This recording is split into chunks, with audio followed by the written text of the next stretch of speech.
Okay, I call the meeting to order. City of University Heights City Council meeting. Today is Tuesday, August 8th. We're at the Community Center, and we're four council are present, and I know Dottie Maher is coming, but she hasn't arrived yet. Steve Ballard is on the telephone today, and Chris Anderson couldn't be here today, and she has 3 people doing her job. Badly. Mike and Chris and Lori are helping with that. So if we have a question for Steve, I'm as close as I can be. It will cut on occasion, Louise. I'm going to turn your microphone over.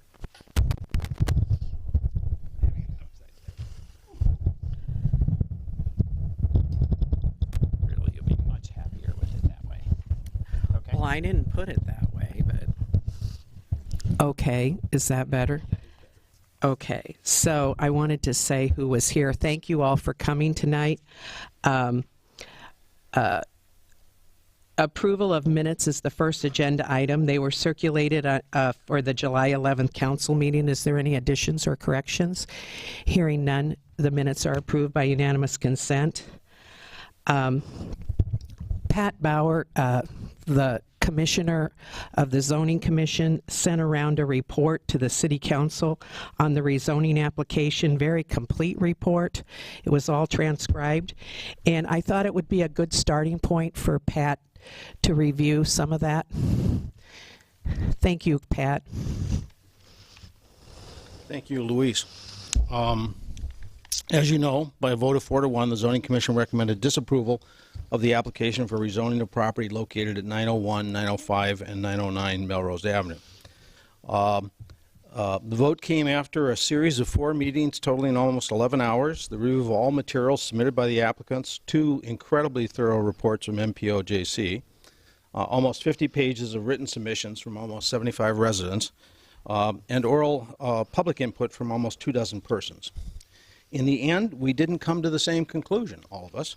And those of us who did reach the same conclusion rested our votes on somewhat different reasons, and thus the form-following function of the report, which is a transcription of the oral statements that commissioners gave before they voted.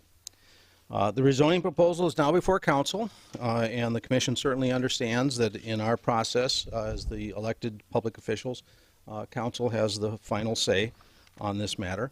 But we very much hope that the council's assessment of the merits will be informed by the various materials that the Zoning Commission has assembled and that we've put up on the website.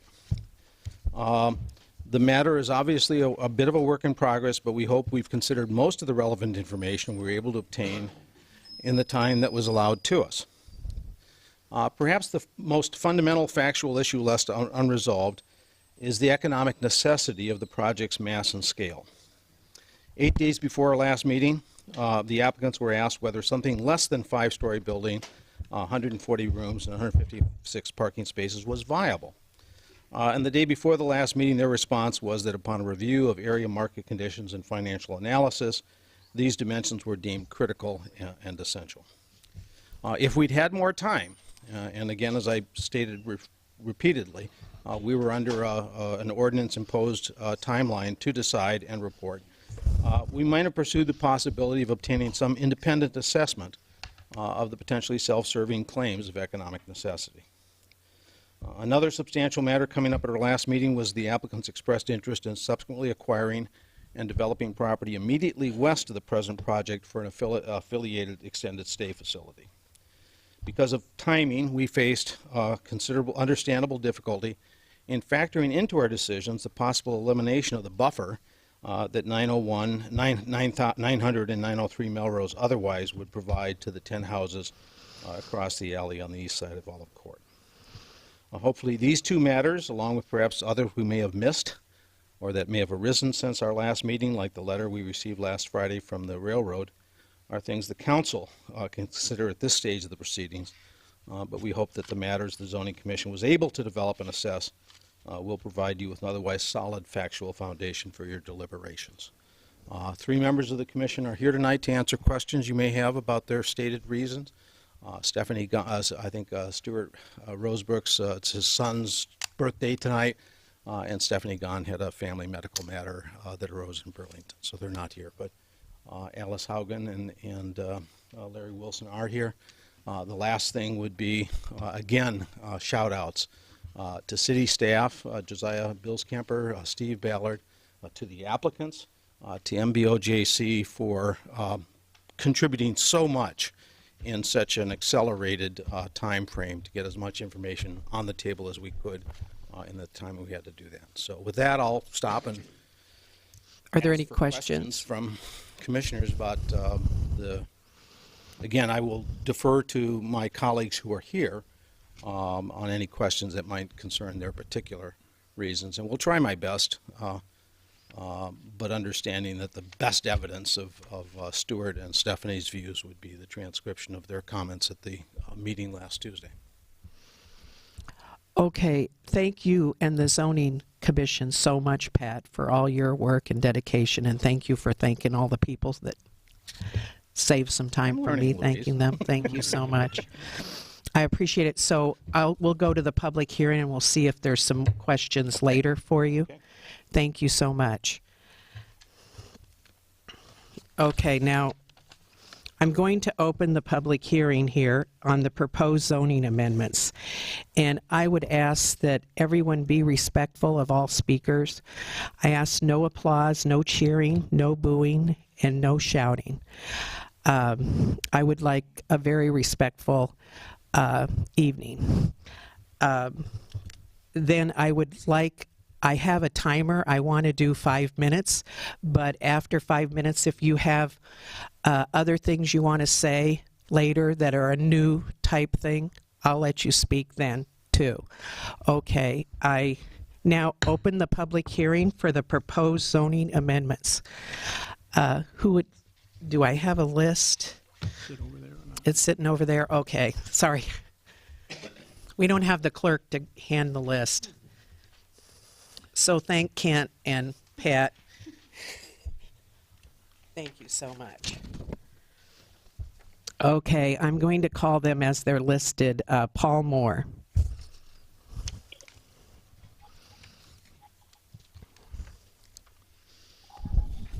I'm Paul Moore. I'm the owner of property at 1000, 1004, and 1006 Melrose Avenue.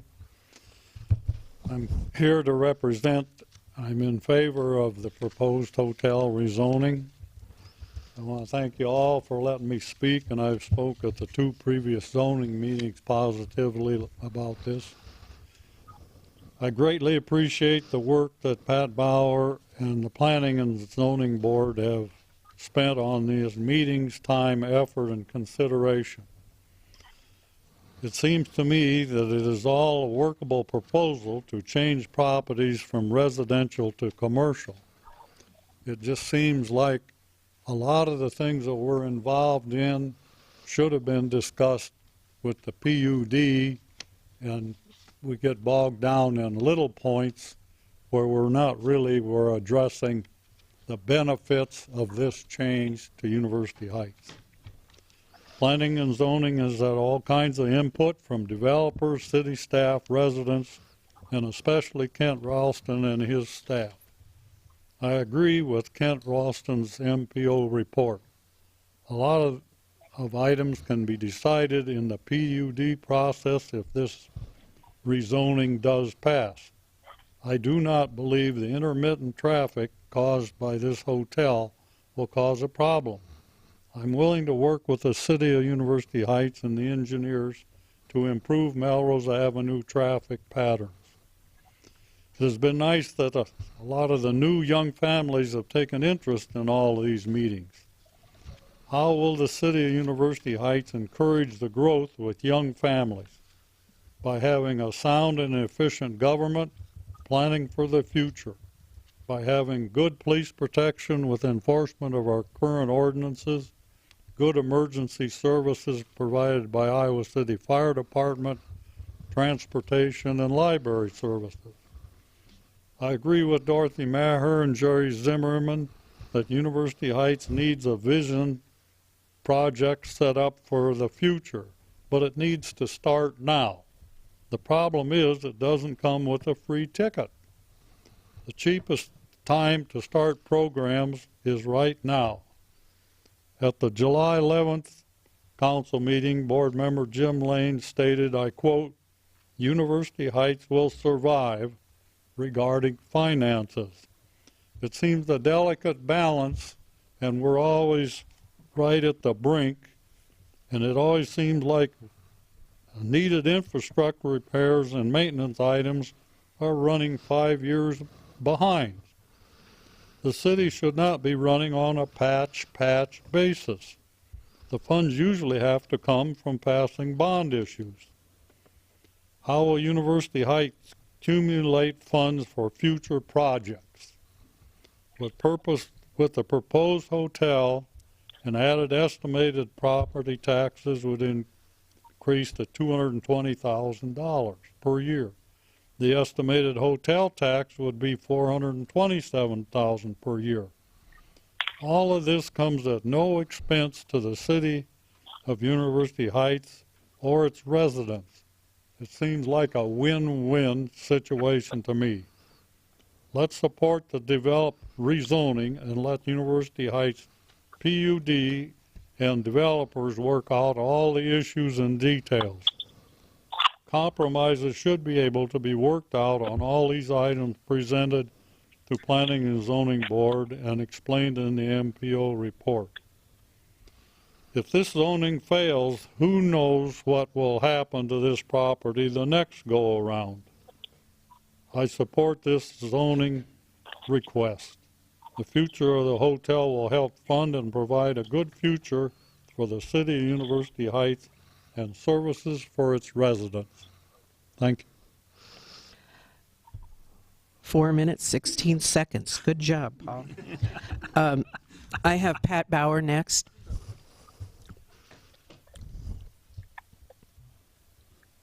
To be clear, I'm now appearing as Citizen Bauer and not Chair Bauer. As mentioned when I was speaking as Chair Bauer, the Zoning Commission was bound by a deadline to act last Tuesday with the information that was available to us then. But the City Council is under no such constraint. It can take its time until it determines it has the information it needs to act. The only temporal imperative I've heard, third or fourth hand, is that the applicant's option to purchase expires next Tuesday. Something along these lines came back up in December of 2010 when Mike Haverkamp and Brennan McGrath reported back that the church wouldn't grant any extension unless it was requested by Jeff Maxwell, and that was something he refused to do. As we all know, however, Jeff Maxwell subsequently requested and obtained multiple extensions from the church later on.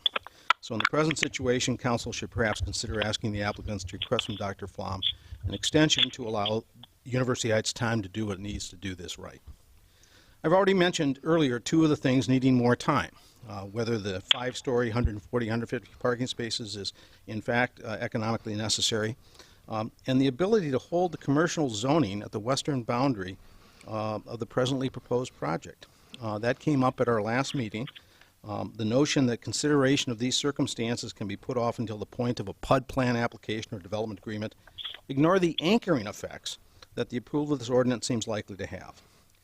Any subsequent inquiry, if it's approved tonight, that's into the necessity of 5 stories, 150 rooms, might be met by contentions that the applicants entered into a binding purchase agreement with Dr. Flom in reliance on the favorable first reading.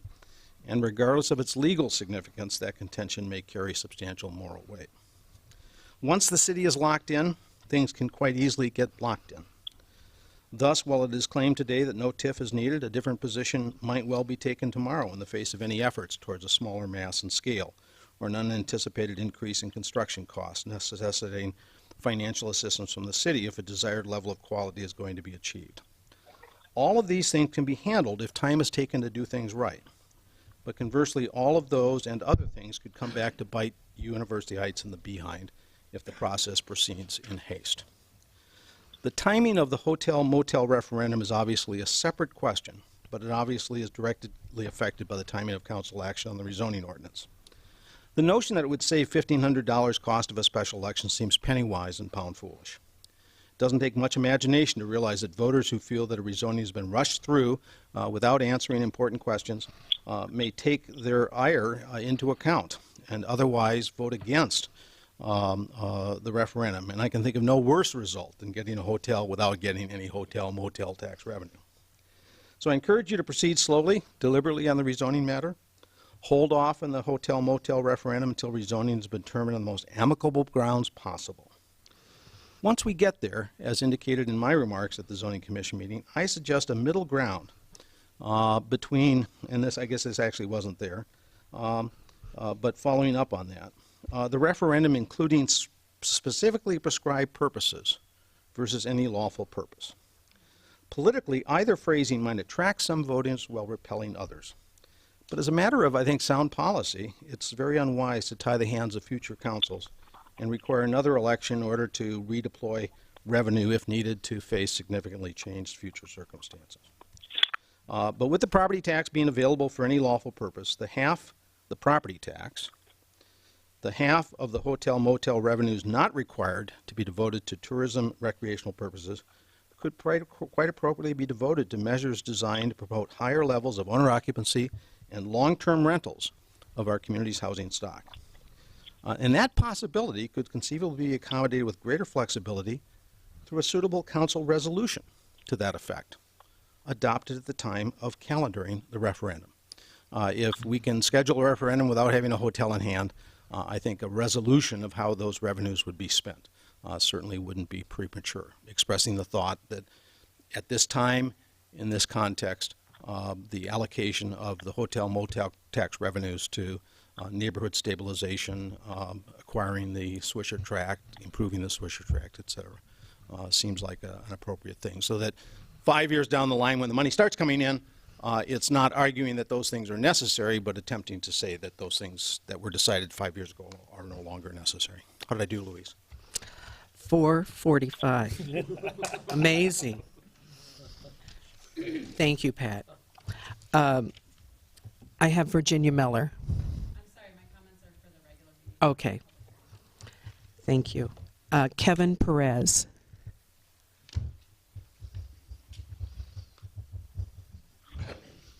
Hi, Kevin. Hello. I didn't write mine down like Paul and Pat, but when I'm speaking with Pat about, with Paul about the hotel, I am one of the owners of Stella, just so that's where my thought comes in. It seems to me the hotel would be a great addition to University Heights. You know, we live in a place or work in a place where the money comes into town. It comes into town from students. It comes into town from doctors. It comes into town from insurance and medical care. You know, money. That's how Iowa City, University Heights, Crowville survives, with money coming into town. University Heights doesn't really have the ability to take advantage of that, except for maybe this hotel. I mean, you got people coming in to bring you money. I mean, you have speeding tickets, but you also have, you know, the idea of having other people outside of the city bringing you money. It just seems like the occupancy would be full because the hospital always has sick people and there's always visitors, and it's much more convenient, you know, to be able to walk over than be bussed over or drive in if you're in, you know, if someone's sick, you know, not necessarily in a Ronald McDonald House or wherever, but it would be nice for the patients of the hospital to have a family close by, and that seems like the perfect location because outside of the hospital, that's really the only thing that's available. So just from a business perspective, it seems like it would be a positive for the city in a revenue, because there's not a ton of revenue coming in, and it'd be a positive for something that works for the hospital. I mean, I imagine that it would be full almost all the time. It would be, you know, and it's free money, and I'm just, you know, I don't mind the competition or the customers, so it's all good. All right, thank you. Thank you. I have Alice Hagen.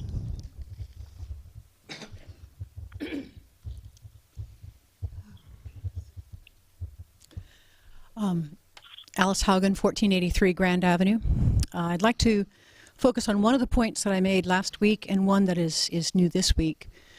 One of the major selling points of this project has been that it will bring in more revenue to University Heights. And as long as that is an unlimited, open-ended more, we have really no way to say no to any other developer's project.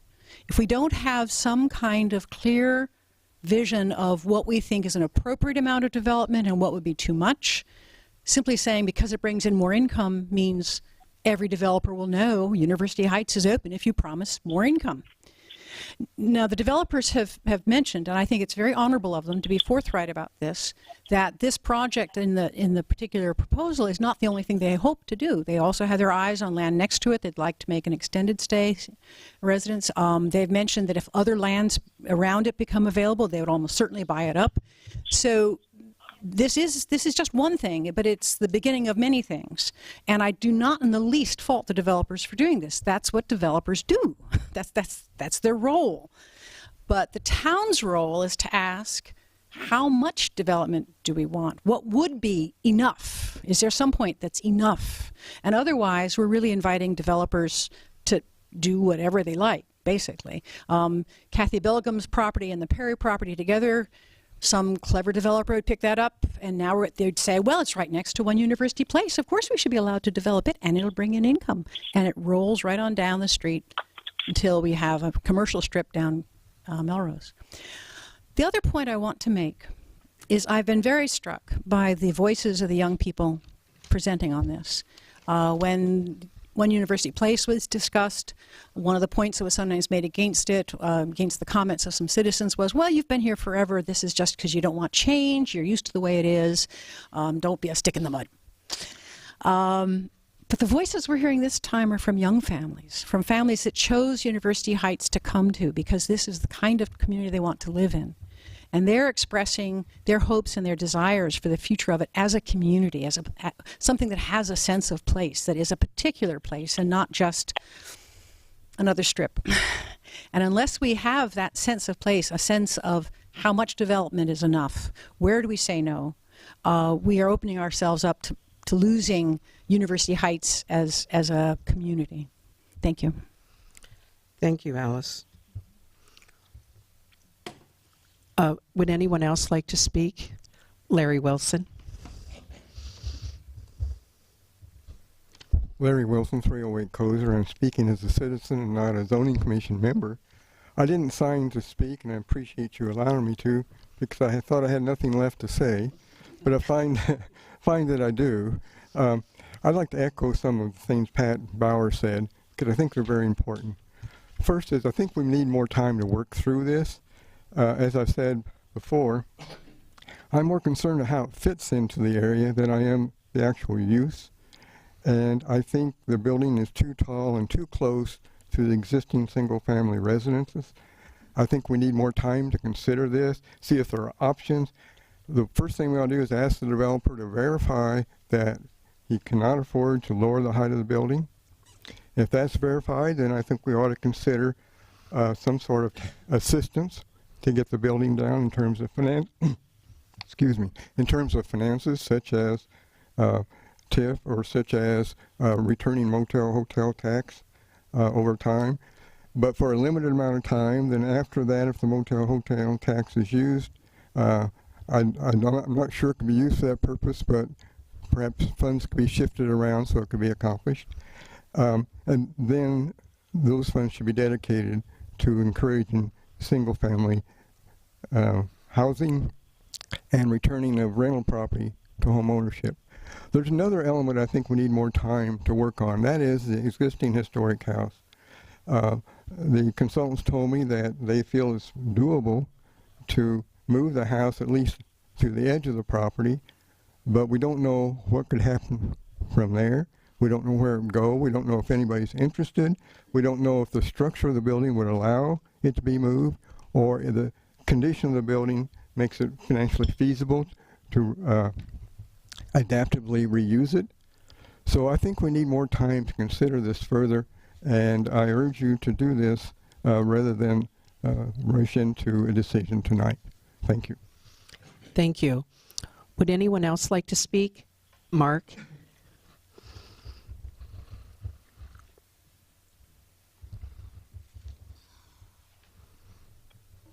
Good evening. Sure. Short person's height. Mark Reiner, 77 Olive Court. Thank you guys very much, and women, thank you very much for allowing me to speak impromptu. I thought I didn't have anything to say also, but I'm just going to say essentially the same things that I said at the zoning commission meetings that I went to, and also that I emailed you guys about. I just want to make sure that it's on the record. I appreciate Alice's sort of acknowledgement of a lot of the young families here. I'm one of them. I've been here now for going on 6 years here. We came because this is a residential place that's near the hospital, and we really value the University Heights community. Having grown up in a big city, I really appreciate, not having in my backyard big commercial reminders. I love being able to, to go to Stella. I love being able to go down the street. But there's a difference between accessing things that are for the community and looking at a hotel right across your house, especially one that can lower your property values. We don't know how this is going to impact property values around our immediate community. I want to urge the city council members here tonight to also take time to consider this very, very carefully. In particular, I think that it's important to listen to younger families in the community when we say, for example, as I'm telling you, I think that there may be better ideas than putting a hotel here. And I understand that right now, that's the proposal that you're being asked to consider.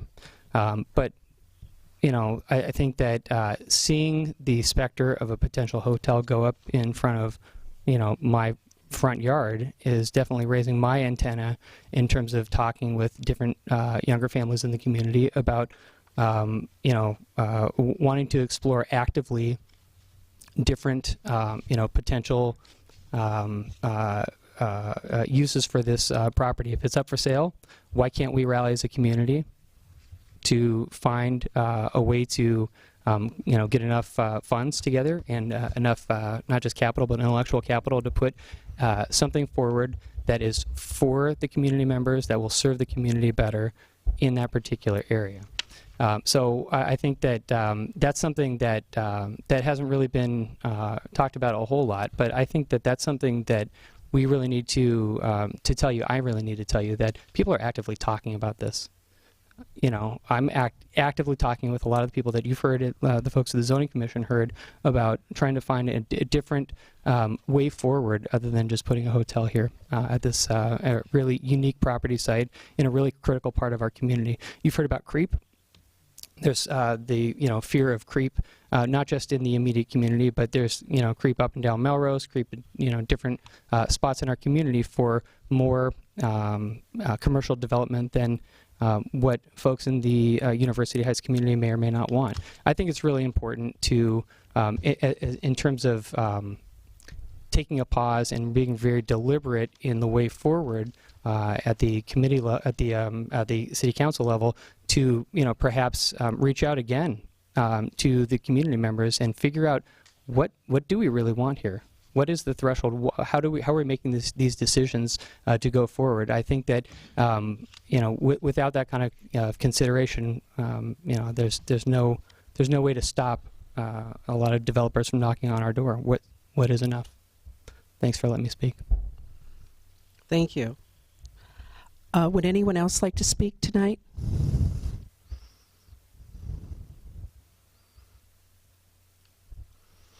Larry, you wanted to make another comment? I would just like to make one quick comment. Larry Wilson, 308 Kozer, about creep that was mentioned. In addition to what we're considering tonight, I think we need to take a look at very soon the houses that are along Olive Court and set some sort of limits for development. What do we want there? Because the developer did say he was buying up property, would like to buy up property, perhaps entertain the idea of an extended stay hotel, and that would provide the creep that was mentioned, creep in distance. And so I think we ought to define what we're willing to accept for basically the row of houses on the east side of Olive Court, and set the tone so if the developer continues to buy, he'll know what we want there. And maybe work with him if it goes that far to get what we want. Thank you. Thank you. Mike? Mike Ritchie, 20 and 24 Olive Court. The one thing I see with this property is, you know, we've talked about some other uses for it, but the property's value is because of its location, and that's you know what it's all about. You can't just put single-family housing there. It doesn't. The property's too valuable because of the location. The other thing of it is we've talked about, you know, buying the developer buying other properties on Olive Court and stuff on there.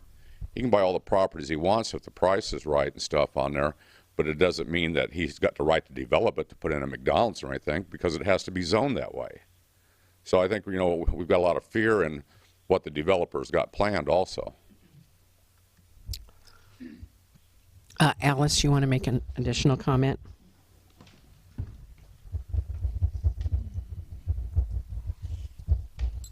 I'd just like to make a small correction about the value of the land, that the assessed value of the land as residential is certainly not all that much. The only question of it being intensely valuable is how it is rezoned for commercial use. So the way it is rezoned is what is going to determine its commercial value. And it's been said, for instance, that, well, you couldn't do something like Birkdale down there. It's next to the railroad. There's some very pretty houses down on Gulfview. I mean, I think that it would be quite feasible to do a very nice Birkdale-style development on that area. And that would allow saving the old house. It would allow saving most of the trees. It would keep the density down. It would keep the traffic down. It would address virtually all the concerns that people have. And so considering some alternative ways of developing it would be well worthwhile. There's no fixed value to that land until it's rezoned. Currently it's rezoned R1, and its value as R1 land is as one lot. And once he starts trying to subdivide it, it starts to go into questions of how we do that. Thank you. Thank you. Would anyone else like to speak tonight?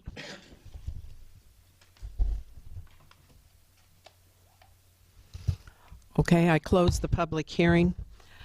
Now we're going to have a presentation on the proposed development by University, Lake Partners. Jim, are you going to speak? Thank you.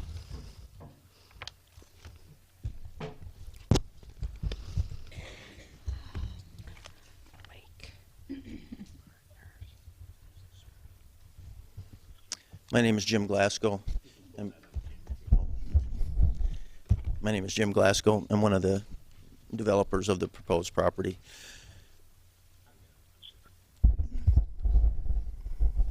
Okay, thank you. What we're proposing on the that's the 3-acre parcel over here is a 140-unit Marriott Courtyard, which is one of the higher-end hotels. Greg Stiltner and I are partners in a hotel that we're building over in Coralville right now, another Marriott Spring Hill Suites. And I encourage any of you to come by and take a look at the construction. We're about 6 weeks away from opening right now, and it'll give you a good idea of what the scale of a hotel looks like, and the type of finishes, and what the end product will be. I'm one of the owners of the adjacent property to the south, and I also own property to the west of this site. So I've always looked at this piece of ground as potential for apartments, really, is what apartments or condos was what we always thought it would be. And I always thought I would be involved in the development of this property in some way. I built the condos, the 2 condo buildings to the south of this property I built probably 20 years ago, and we own a 30-unit apartment complex also to the south. So when this property finally came up for sale, we looked at it and we threw around all the different options, and apartments or condos was probably the first thing you look at. But and we kind of hit on this hotel as an idea just because I'm in the hotel business, and to me it made the most sense of anything not only for me but for the city. And I think it's a great location for it. It serves the University of Iowa hospitals, which would be our main client, and the expectations of occupancy to me are going to be really high. So I think when we propose not only the property tax but the hotel motel tax, I would expect that we're going to be at the high end of our projections. Now, Pat Bauer did quite a few financial calculations, and I do agree with him because, I mean, we're projecting probably somewhere between $300,000 to $400,000 in hotel motel tax. That's no guarantee, and I mean, I've been in a lot of hotel projects, and some of them start out pretty slow. I really don't expect that here. I mean, I expect that we will run a high occupancy because there is such a need for it, and so that's how I got involved in this. But the things that I'm hearing from going through the planning and zoning process has kind of evolved. I mean, my view has evolved somewhat, and this commercial creep, I guess, is one of the things which I want to address. That I guess because my view on this and my view on buying adjacent properties is a little different. The reason I want adjacent properties not only for development, but it's also to keep the neighborhood and keep the surrounding properties in good shape and upgraded. I don't want somebody coming in there and starting a big party house and having a lot of students and beer parties and things like that, especially around a Marriott hotel. So, and again, I realize everything is owned single family around us. So, and what I talked with Greg, my partner, earlier, and he suggested that in order to make this happen, that we would buy a single family house on Olive Court and donate it to the city as part of this project, and we'll start turning it around, and you could deed restrict it to single family owner occupied, and we're agreeable to something like that, and kind of start this process where you can take Olive Court and turn it all back into owner occupied single family.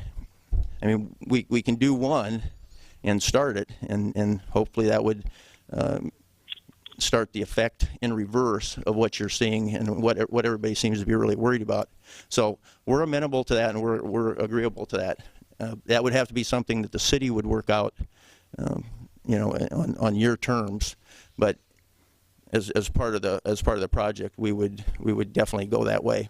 And I have no problem signing an agreement with the city that says, I won't buy any single family properties. I don't care. I mean, it's not, if they come up and nobody's buying them, I usually look at it, but this is not my priority at all. My priority is the hotel project and putting that project together and having a good fit.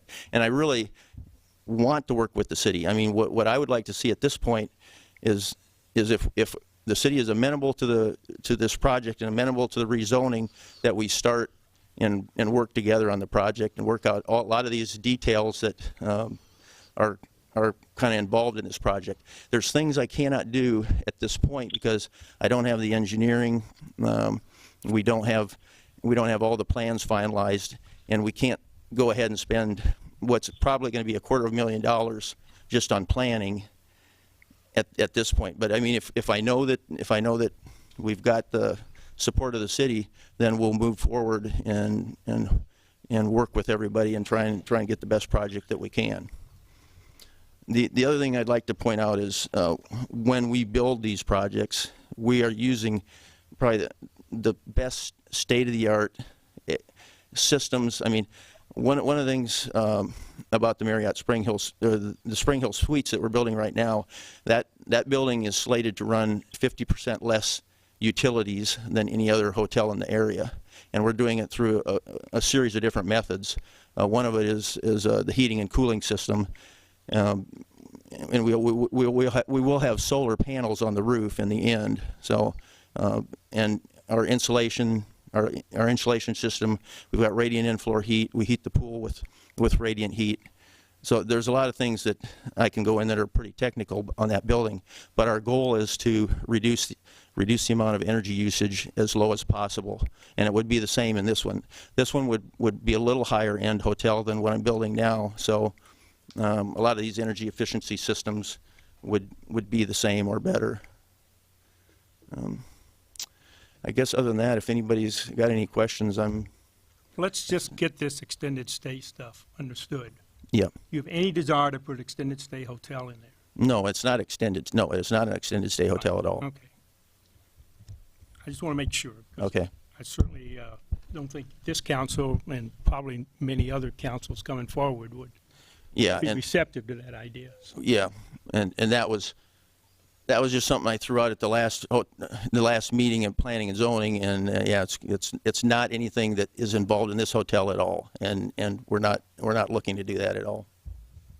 thank you. Can you talk a little bit, Jim, about, I know the MPO report talked about orienting the building further south on the property, and I know that there are concerns with fire code and access around the building. Can you talk about that? Yeah, well, the orientation to the south, we looked at initially, and initially we had the building oriented to the south. The reason we pulled it over towards the railroad tracks is because we do have to have a fire truck, has to be able to circumvent the building, and it has to be a ladder truck. So that's the main reason it's oriented the way it is. I myself like that orientation better because as you come out of the restaurant bistro part, we're going to have outside seating that would face the railroad tracks. And that way, if there's any noise or anybody's out there using that facility that way, then it's oriented toward the railroad tracks, which to me is the better view. I mean, not that the railroad tracks is the greatest view, but the other view to the south, if we have our restaurant and outside seating, it overlooks the parking lot to the apartments. So as far as the footprint, I mean, we did a couple shadow studies, and most of the shadows are encompassed in the property, but I'm looking at it as a hotel owner and developer, and the pattern, the flow pattern of the traffic and everything else just works the best oriented along the railroad track side. It's a little bit longer building. We will go back and look at it on a south orientation. I don't know that there's enough advantage to that, or I mean, then when you drive in, you're coming in, you're facing the entryway to the hotel, and like I say, our outside seating is to the back, overlooking the apartment buildings. We'll certainly look at it again. The biggest thing is going to be the fire. I mean, we have to be able to get the fire trucks in and out of there and looping around the building. So. Can you tell us a little bit more about the buffer? I'm very concerned about comments made by zoning commission member Wilson as to the condition of the trees and how they're really not adequate, and also the width of the buffer. Okay. Well, right now we have a 22-foot wide buffer that we had planned on putting a trail through there. Now, again, that's all up in the air as far as I'm concerned. We can pack that with trees or fencing or any other type of sound deadening or visual. If we have 22-foot wide, I mean, we can put a lot of evergreens and deciduous in there, and either cut the trail down or eliminate the trail. One of the things early on is I wanted to have that trail where the existing road is now go in and tie into the Iowa City, which I thought was an Iowa City trail, but really it's a privately owned trail by the duplexes. And in that duplex complex, I did talk to a couple of the people in there, and they're not too crazy about tying into it because they don't want more pedestrian traffic there. So now what we're looking at is orienting the trail on the railroad track side and coming down and tying in and going out towards Woodside Drive.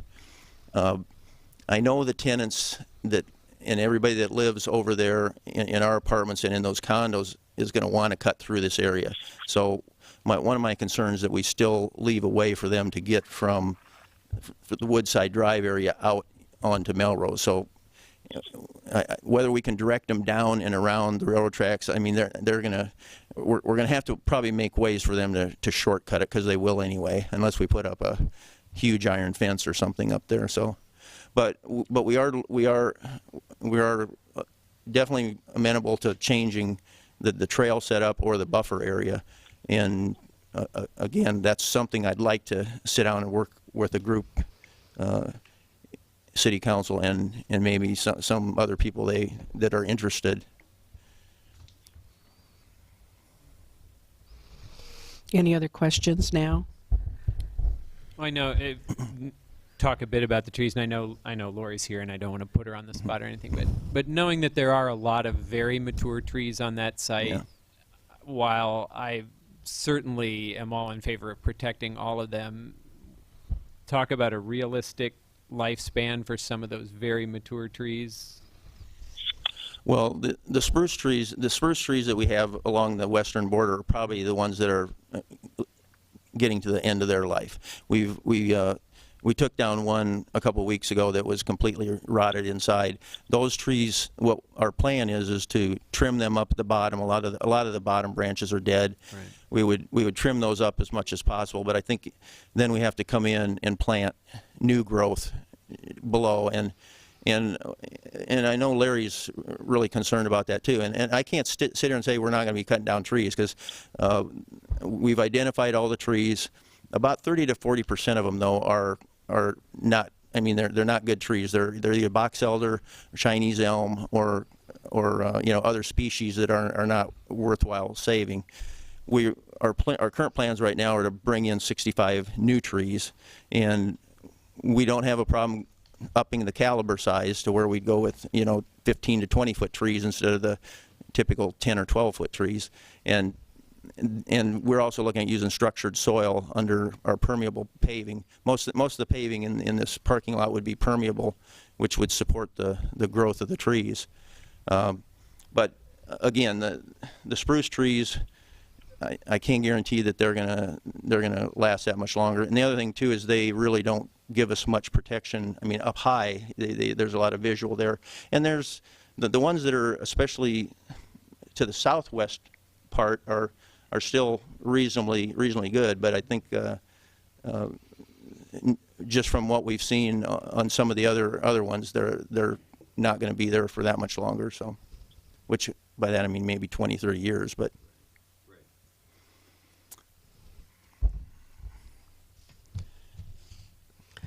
Any other questions?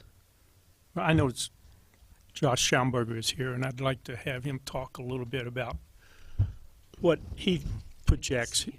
Josh is chairman of, president of Convention and Visitors Bureau. I tend to find the numbers from the developers a little high on how much we might expect, so I'd be interested to I see apologize, Josh. I didn't get dressed up. I had to coach my t-ball team. How'd you guys do tonight? Well, it's everybody hits. Okay. That's the There's right no answer. outs. That's the right answer. So what was the question? Well, their projections are 400,000. Yeah. I've done some numbers myself, but I'm not familiar enough with the whole system to understand it, and you are. And I was wondering if you had different numbers or what you would think if they were fairly accurate. Yeah, I think those are aggressive, and I've shared that with P&Z. I did my own calculations just on the first year, and I would estimate, just in my experience and opinion on reading numbers every day for the past 17 years, that you should expect somewhere in that first year between $310,000 and $320,000 in lodging tax collections. That's based on an ADR. I didn't bring the math with me because I wasn't expecting to speak, but I believe it was around $120 ADR in that first year. And I think I was running on about 72% occupancy, somewhere in that neighborhood. I think the flag will do well. I know that there was some talk when I left last time, somebody came up and gave some numbers based on Iowa City collections, and that's not at all a way of measuring the lodging tax collections at this hotel. You really have to look at flag and location and what that flag will run ADR. And so my numbers are based on that. You can't do it off of Iowa City when really there's only 2 hotels in all of Iowa City that have a respectable ADR. The rest of them are not very strong occupancy or ADR, which is average daily rate of a room. How about Corville? What do they have? Corville has a lot of hotels, and it's across the entire board. I mean, but they have some good properties that would be very relatable to this Courtyard by Marriott brand. Unfortunately, at the state, you're not able to get individual hotel numbers. I can get as far down as what's called a comp set, which is 4 or 5 hotels that are very similar in nature and occupancy, and look at ADRs, and that's what I do on these things. So. There's about 35% more capacity being brought into the entire market. That's correct. Will that affect this hotel? I think it'll affect all hotels in some way. I mean, the market in Iowa City, Coralville, and North Liberty, which is what I'm interested in and concerned with, grows on average occupancy in ADR by about 3.5%, maybe 4% a year. So when you're adding 35% hotel rooms in the market, the strongest hotels, by location and flag, are going to do the best. And this one obviously has those advantages as an individual property. Some of the other hotels are going to have to conform. They're going to have to get better quality. They're going to have to do renovations if they want to compete. I mean, the customer is going to have that many more options for where they're spending the night.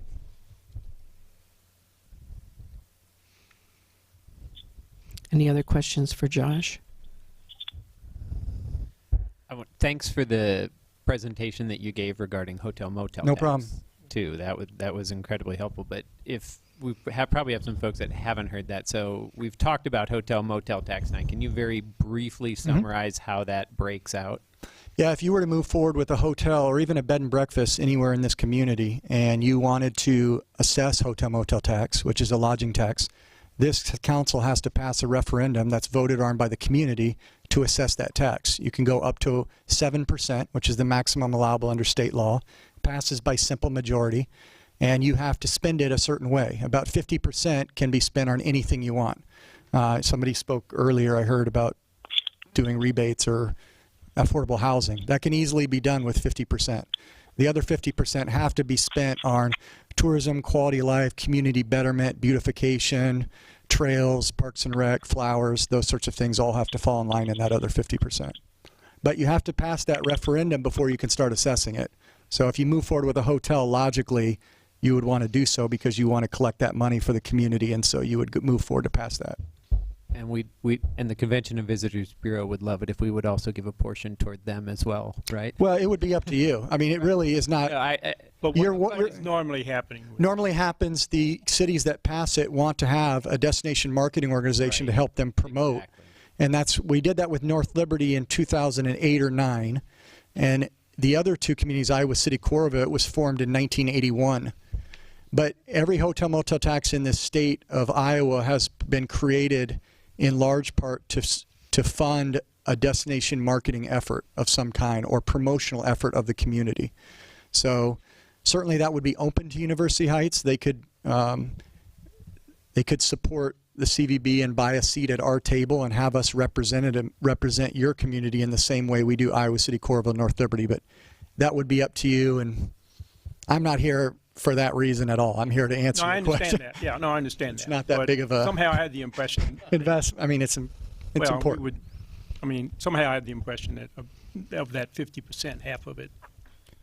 So about 25%. In Iowa City, Coralville, and North Liberty, 25% of all the hotel motel taxes from the beginning have gone to our organization. The other 25%, by and large, have gone to parks and recreation departments and trails and planter beds and entryways, things like that. Okay.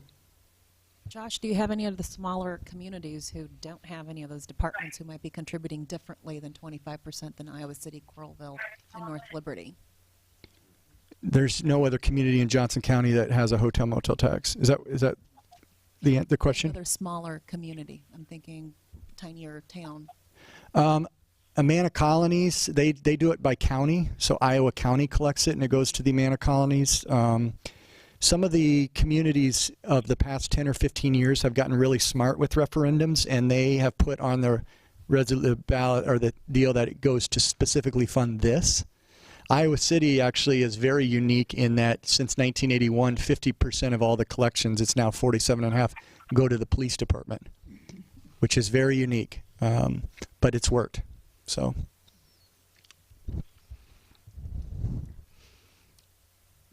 Do you have a question? No? Okay. Good. All right. Thank you. Thanks, Josh. Kent Ralston is also here tonight, who finish this MPO staff report. If you have questions for him at all, he's here. And I do. Of course I do, Ken. I'll do my best. Believe me. I think one of the biggest deals of what you guys put together was, of course, the traffic study.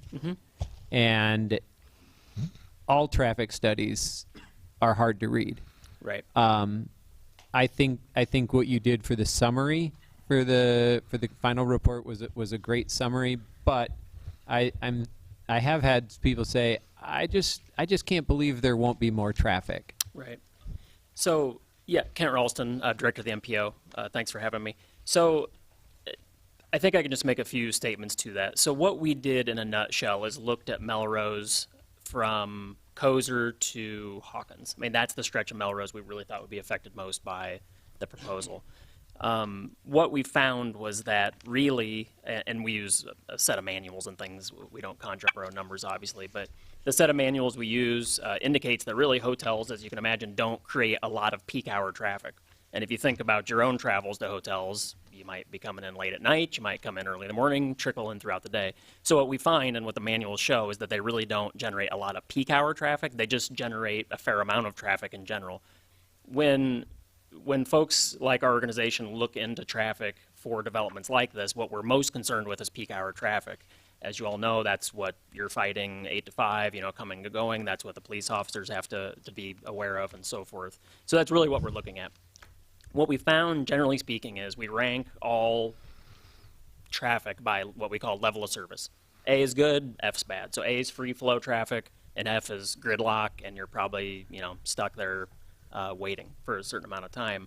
What we found was traffic exiting onto Melrose from this particular proposal would be at about a level of service E, almost a D in the AM, I believe it was, but a solid E in the PM. That might be backwards.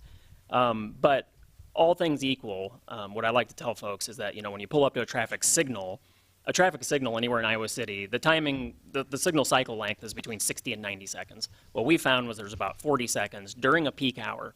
So at worst, what we're saying is there should be about 40 seconds delay for the hotel traffic.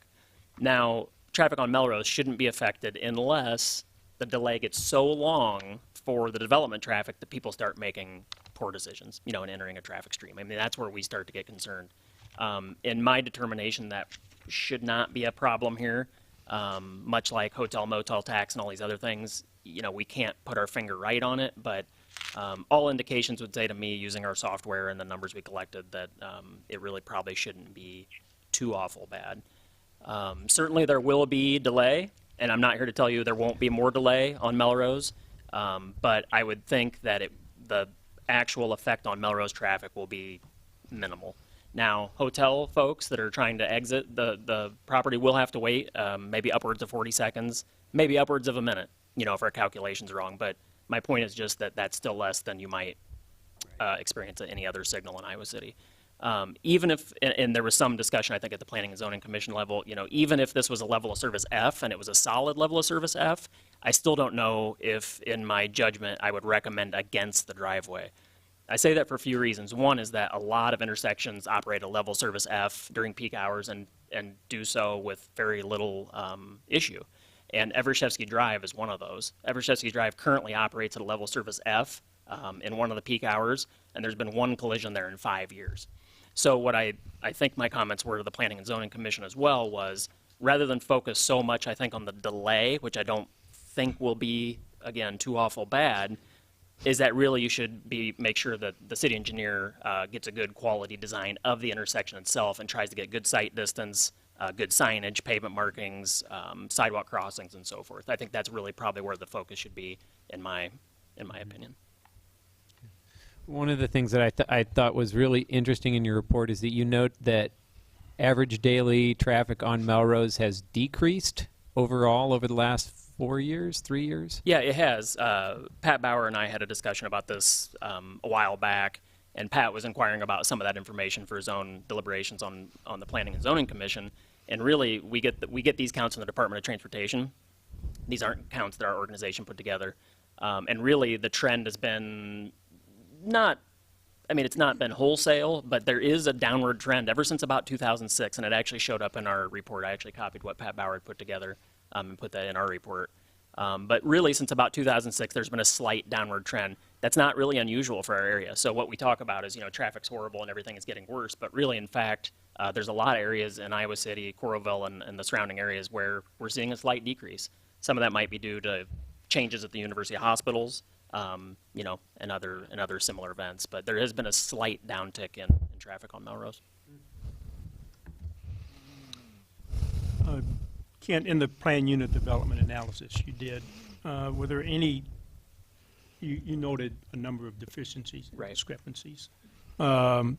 Were any of these huge red flags, or were these just things that, my perception was we just need to work through them, but I didn't know if I missed something. Yeah, no, I would agree with that. I think it's a laundry list of things. Again, they're called deficiencies and discrepancies because they're things that had not been tackled at the Planning and Zoning Commission level, but that's normal. We just wanted to make sure that all that was out on paper as part of our study, Right. and that Planning and Zoning Commission by the City Council, or things that aren't important to the community, I don't know, but we just wanted to make sure we had everything down on paper, so, everything that we found that was important down on paper.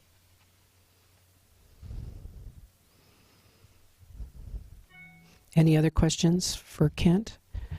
Okay, thank you I'll so stick much around for if anything coming, else Kent. comes up. Thank you. I appreciate it. Steve, are you on the phone? Yes. Can you hear? Okay.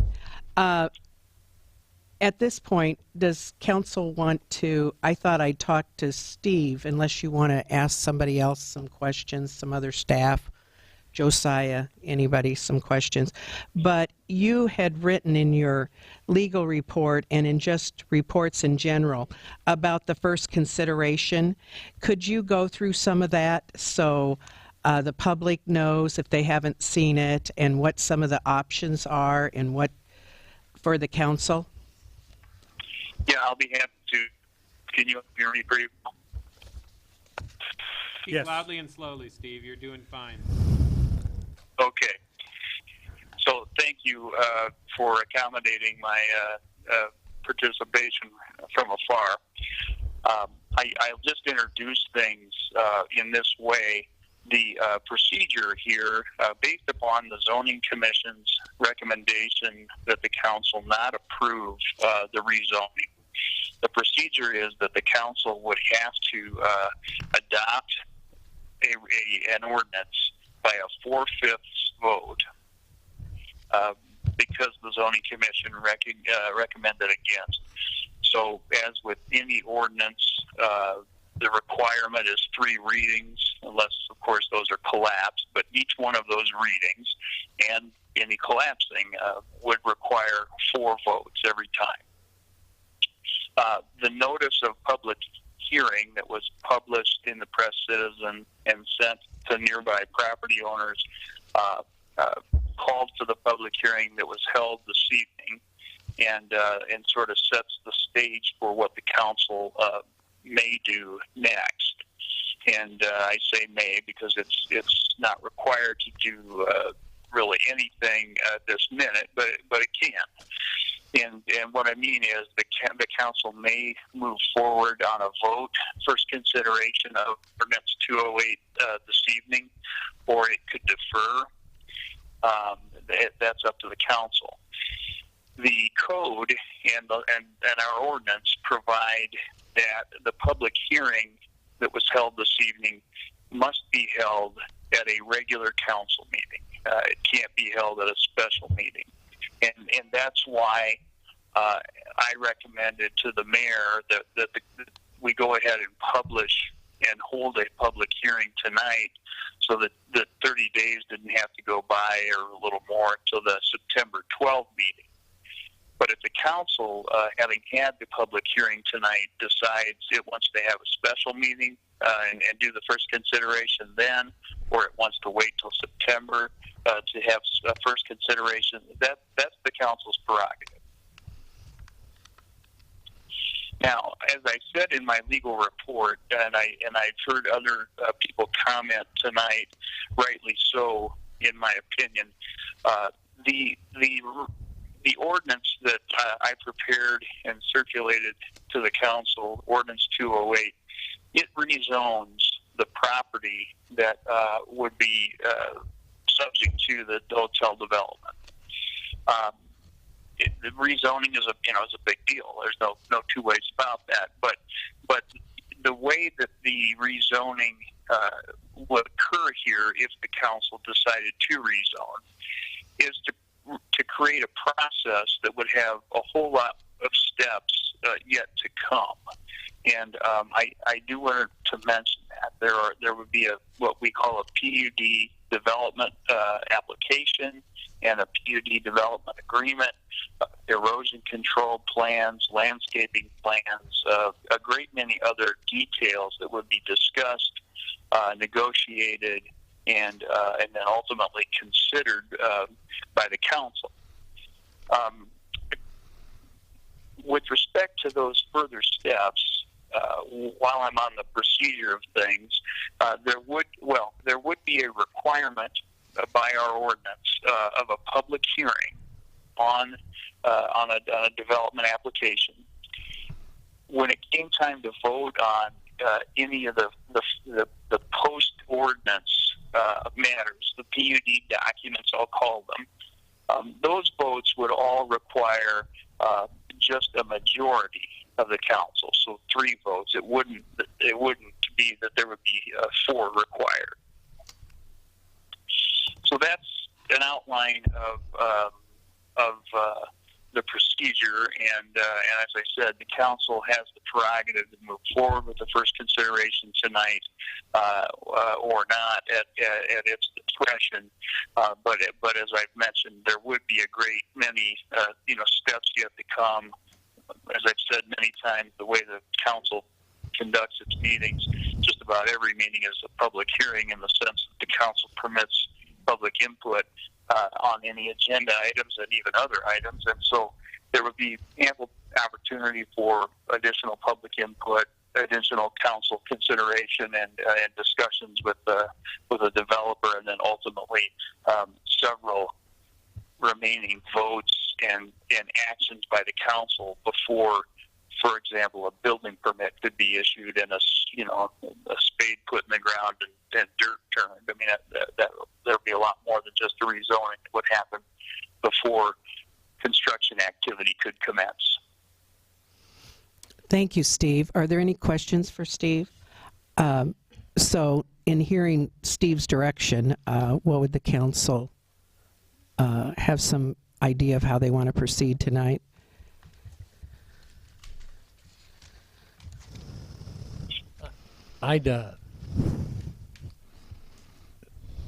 This is one of those big decisions that the council has to make.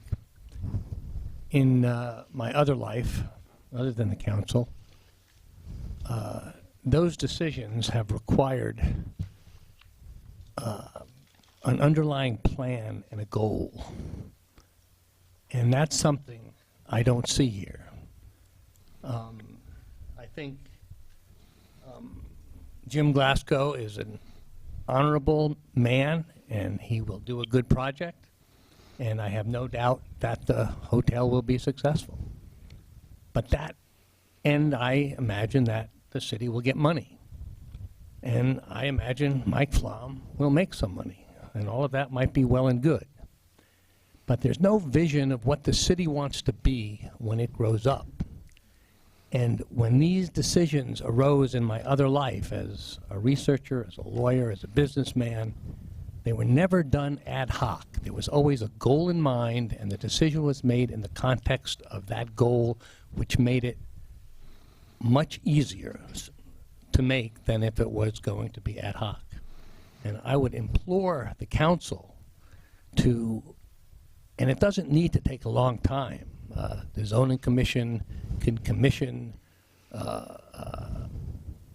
professionals to give us an idea what a mixed use community could look like, where it should look like, specifically what might be here based on other communities of this nature. And if they say a hotel or should go up there, and I have no doubt that it would help the hospital and the patients. But those aren't the questions. The question is, what do we want to be when we grow up? And is there a plan that will make this decision easier for all of us? And until there's a plan, until there's a vision, I would consider myself irresponsible to vote either yes or no on it. And it would be by default, I think, a no decision, but it might be a good thing. We just don't know. And at this point, I would ask the council to not even go to a vote on the ordinance. I would ask them to ask the zoning commission to fast forward a visioning plan for a mixed use residential and commercial for University Heights. Jerry, what do you mean by mixed use? I mean multi-unit dwellings, single-family dwellings, commercial, specific commercial endeavors here. And by the way, I might be seen to have a conflict here now because I do have a business in the community, and I could see, that said, I see nothing but benefits from a hotel with the occupancy they'll have here for our restaurant. But that's neither here nor there. I need to know what the council and what the city thinks it wants to be in 10 and 15 and 20 years. And given all the young people's input, and there has been plenty, about maintaining the residential nature of this community, I would love to see this put off until we have some visioning of what the community wants to be. Sorry for being so long-winded.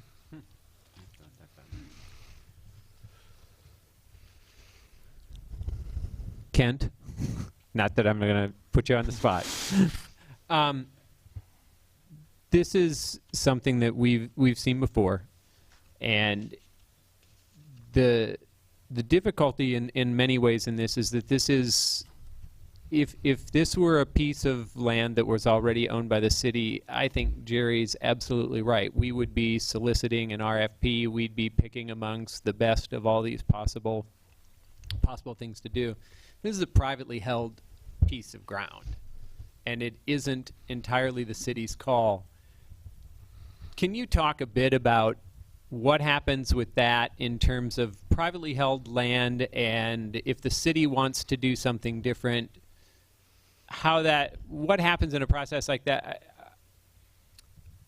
Are there, to me, there seem to be pitfalls, and I worry about that. Right. Yeah, I can try. There's parts of this that I'm certainly not an expert at. What I will say is you are, I think, 100% right that, if the city owned this property, there would be an RFP process, which is a request for proposal. That's not at all usual that you would put out a request. As Councilman Zimmerman mentioned, I think you would have a vision. You would say, this is the vision for this property. These are 10 different qualifications that whatever development proposal is submitted. Those are the 10 different qualifications that the city's looking for. That's what we want. And basically, if you don't meet those qualifications, then your proposal's not running. So I think you're 100% right on that.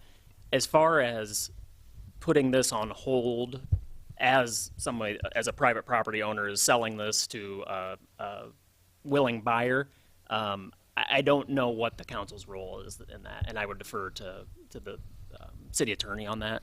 I think certainly if there's a willing seller and a willing buyer, you don't have to rezone the property. I don't think the city's under any obligation to rezone. That's a right of the city. Right. With respect to slowing it down and perhaps hiring a consultant or whoever might do that work, I can't say I know exactly what that would look like. That just kind of depends on what the city would want to do.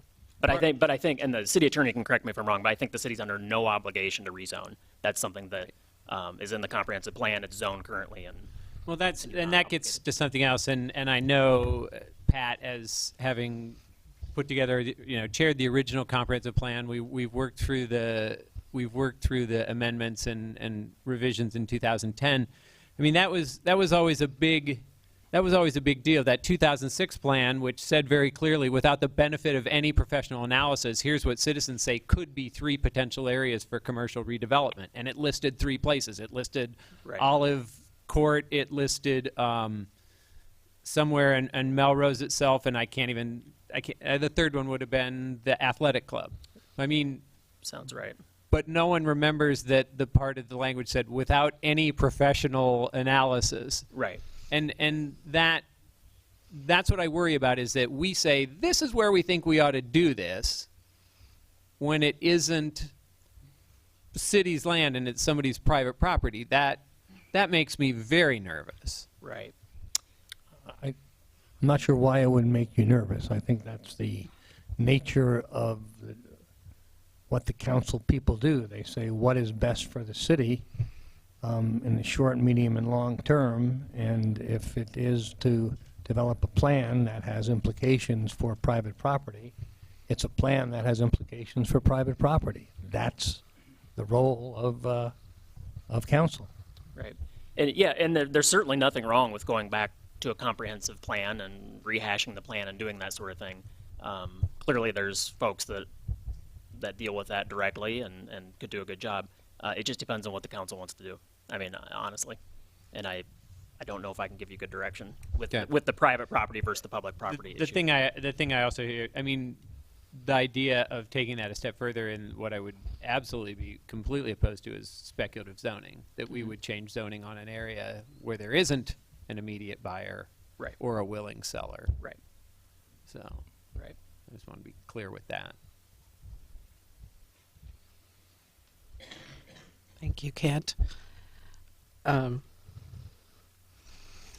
Well, first of all, we've done quite a bit of visioning already. Dottie and Sylvia and Virginia have led a group for the last year and a half, and we do have a vision plan. It does not include that particular property, but it sure includes Melrose, which we already got comments today from someone who didn't like it, but anyway, it's still out there. And there's a number of...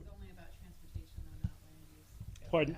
That plan was only about transportation, though, not... No, I understand that, but there is, Jerry said we don't have a... No, I'm just saying we're talking have, about land use plan, Jim. Let's not change the discussion to transportation, although that's certainly implicated. Well, there's also the land use that we're now finding that we have some opportunity with the Swisher estate, perhaps in the next couple of years, that we have to join into our thinking. I'd like to point out that a couple of meetings ago, maybe 3, there was council direction, I would say, to start the review of the city's master comprehensive plan anyway. Hotel, no hotel, whether it be a 500-bed unit, which was proposed by the CCG Land Group 3 years ago, an age-restricted apartment condominium setup.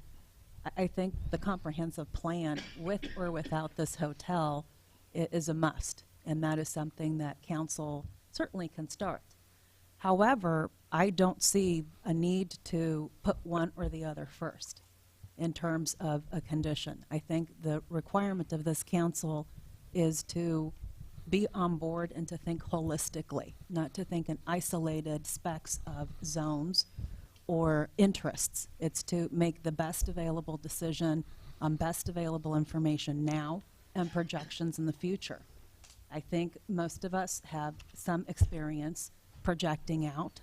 I think I'd like to say that I can project out a good 10, 15, 20 years just because of the business nature that I'm involved in. And I think, Jerry, you can probably do the same, and Jim and Mike and Dottie. So to some degree, looking towards external resources for all and any council work, I have some disagreement with over that. If not, let's just outsource all of the council seats for some expert person to come and make decisions. So I'm just suggesting that we come back and refocus on what's at hand, which is what does this hotel mean for University Heights, this ordinance 208.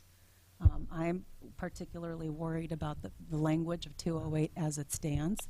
There is absolutely no assurances that this ordinance has the backs of the people who are most impacted, and that would be residents who live nearby, and then also many of the other residents that I've heard that are worried about this commercial creep if this particular hotel comes around.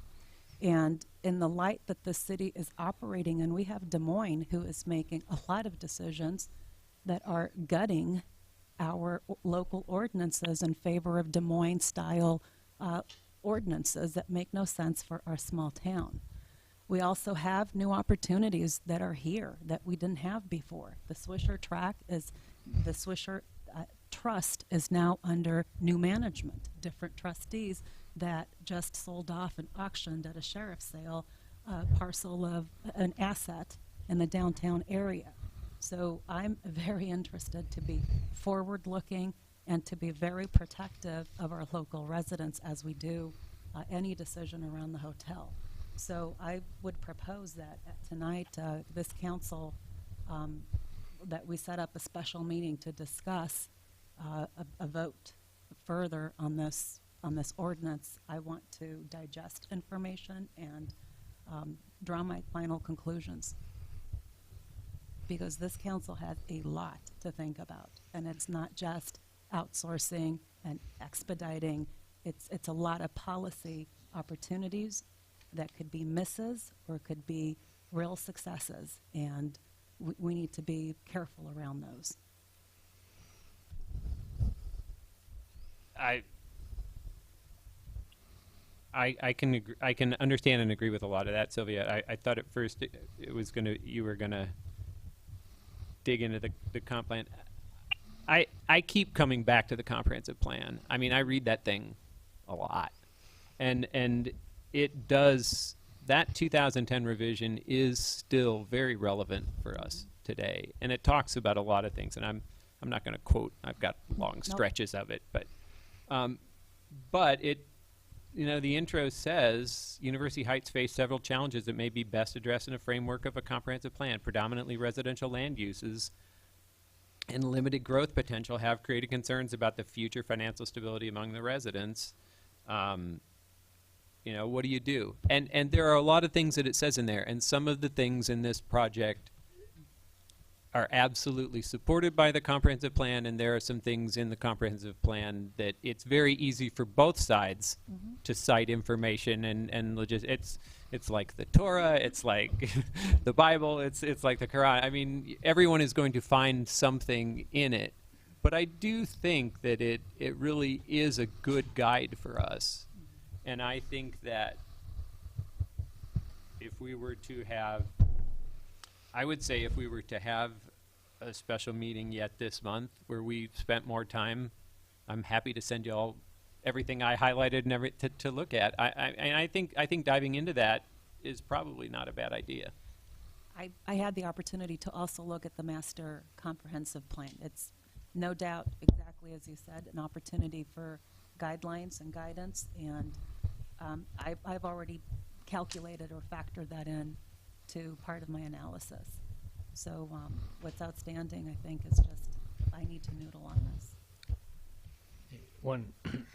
I don't want to disappoint Sylvia, but I am not comfortable making decisions about land use 5, 10, or 15, or 20 years out, particularly with the specificity that we can get from knowledgeable land use people who have expertise in the development, both residential and commercial, in small and large communities.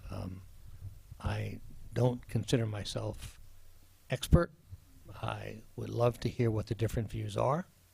If a hotel up there is what's suggested and it's consistent with the residential areas in the plan, I would like to hear it. And if it's not, I'd like to hear it. I don't have those competencies or that kind of vision for land use. Yeah, I don't pretend to be able to project out that far, not by a long shot. But I do say I think a special meeting to consider ordinance 208 and to have more time to discuss just on that ordinance, I think is a good thing for us. Right. And I think doing it within the next couple of weeks, it's only going to get busier. Sure. And having said that, I'd like to explore a couple of concepts going into that, because I think if that ordinance is to be considered, I think standing alone as written, it's not really reflective of any of the issues that have been raised with protecting neighbors, protecting neighborhoods, or stabilizing them, or adding a sense of place, which is what's been expressed by a number of different residents that are really close to the hotel line and those that are a bit further out. So she's got the mic pretty close to her. My But concern, she's off to the side. my concern is, ignored it.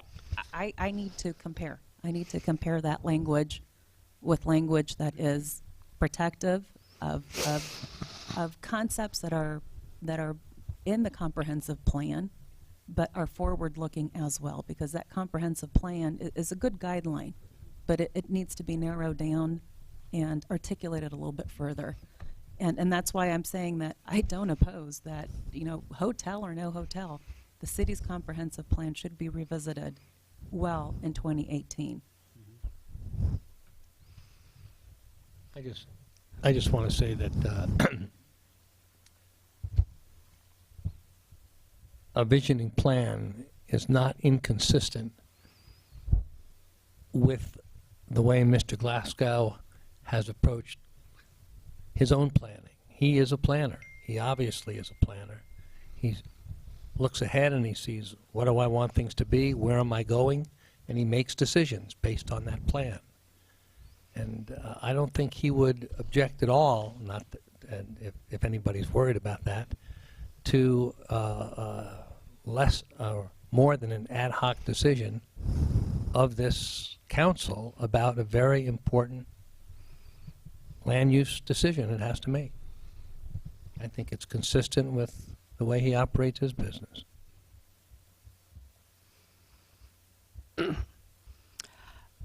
Jim and Dottie, what? Well, I would support a special meeting. I think it's important that we give full consideration.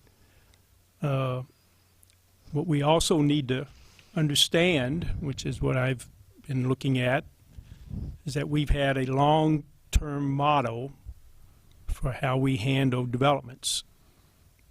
Some of the proposals that I've read about here and seen on building and zoning changes that model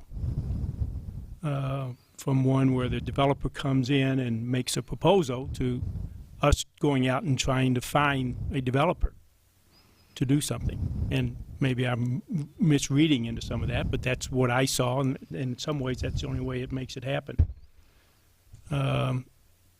That has a significant financial difference to this council, or to this city, excuse me. We need to understand that piece. If we're going to go out and, all the costs, legal, engineering, all of these absorbed by the council, that the council goes through in this kind of development, are paid for by the developer.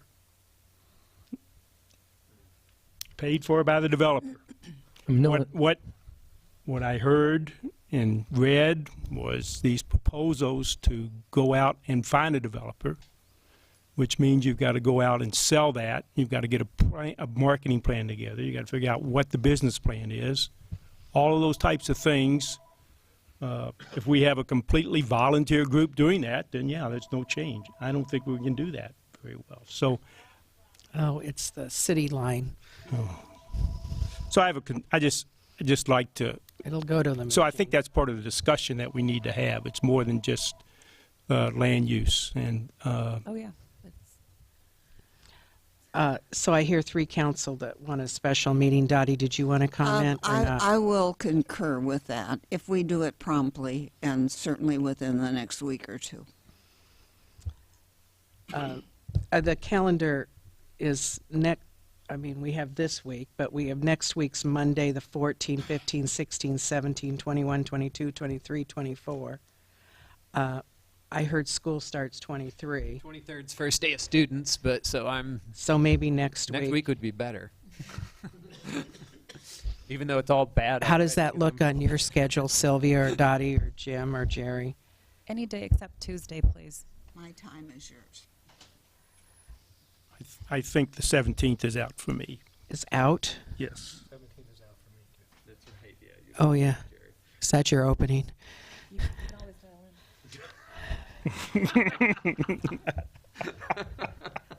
dial in. Then we'll have either the 14th, or Monday the 14th, or the 16th. How's that work for you, Steve?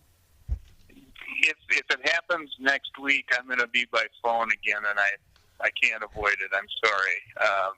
The week of the 21st, I'll be there in the flesh. I got to tell you, Steve, we can hear you just fine. It's a lot roomier at the table. Oh, that's nice. That's And really it's nice. more prompt. What is the rush to What was have the the, last comment?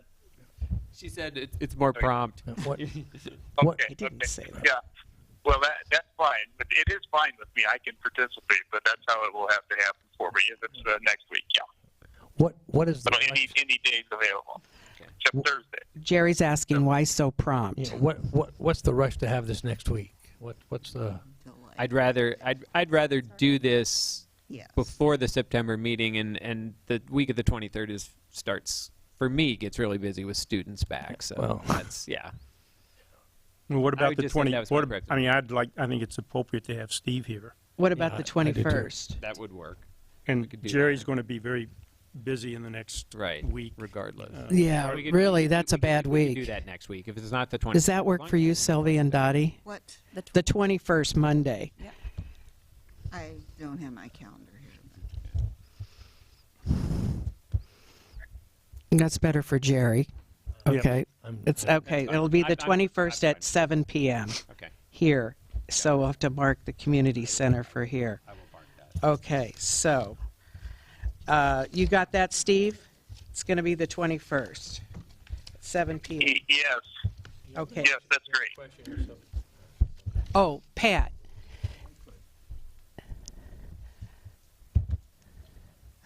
Just two suggestions coming off the conversation. The first is, conceivably, there are some expenses which could be recognized as not being part of the developer's application. They wouldn't be taxed to the developer. The city would pick up. And when they directly benefit the city or seem outside the scope of an ordinary application. The second is to avoid this concern is to see if we can secure professional insight on the assumption of a hotel. If there were to be a hotel here, what does that mean for the rest of town? Rather than calling into question, should there be a hotel here, what should be something other than a hotel, ask the professional to assume a hotel and explain the ramifications of that. And if those ramifications are sufficiently innocuous or sufficiently concerning, that would then feed back on the question whether a hotel should be approved here. No, Pat, I wasn't concerned. I wasn't bringing that up. I'm talking about other projects. I understand. And so instead of asking and about... if you remember, for OUP, we did have a consultant. Yeah. And that was paid for by the developer. Okay, but they're... Well, I understand. Yeah, no, that's right. I was really talking... But I think it's that domino effect. What does this mean down the line? Yeah. That comes back and troubled me as I was thinking about this. Yeah. And conceivably. But I mean, we may want to spend the money because we can still get the return. So it's not like I'm just saying it's Okay. different. Okay. Yeah.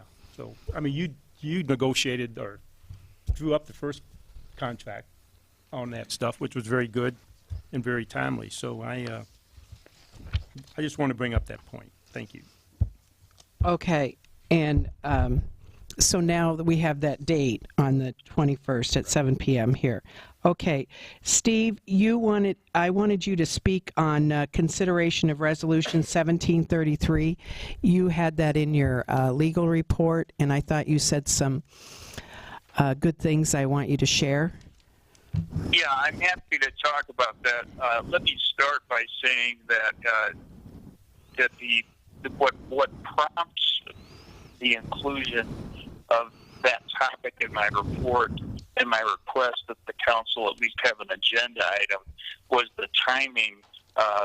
State law, if the council was inclined to submit a hotel motel tax referendum to the voters November 7 of this year, then a resolution has to be adopted and delivered to the auditor by noon on September 1.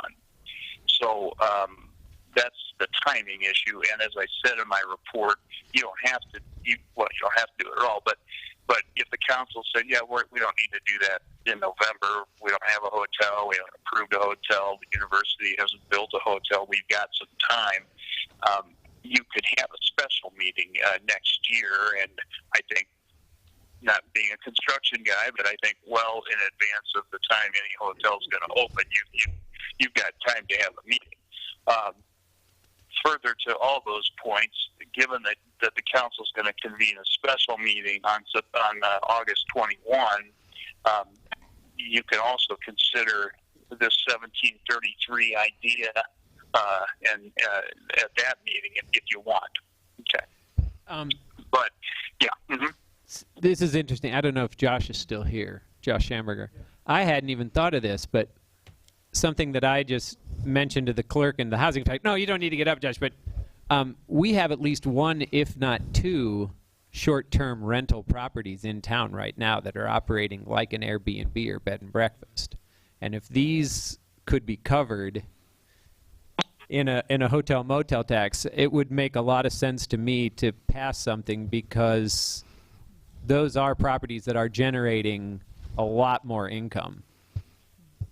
And I think even though there may not be a hotel, as Pat said earlier, there are places operating in town currently that we could absolutely be doing this with, and I think it might be in our best interest to do that.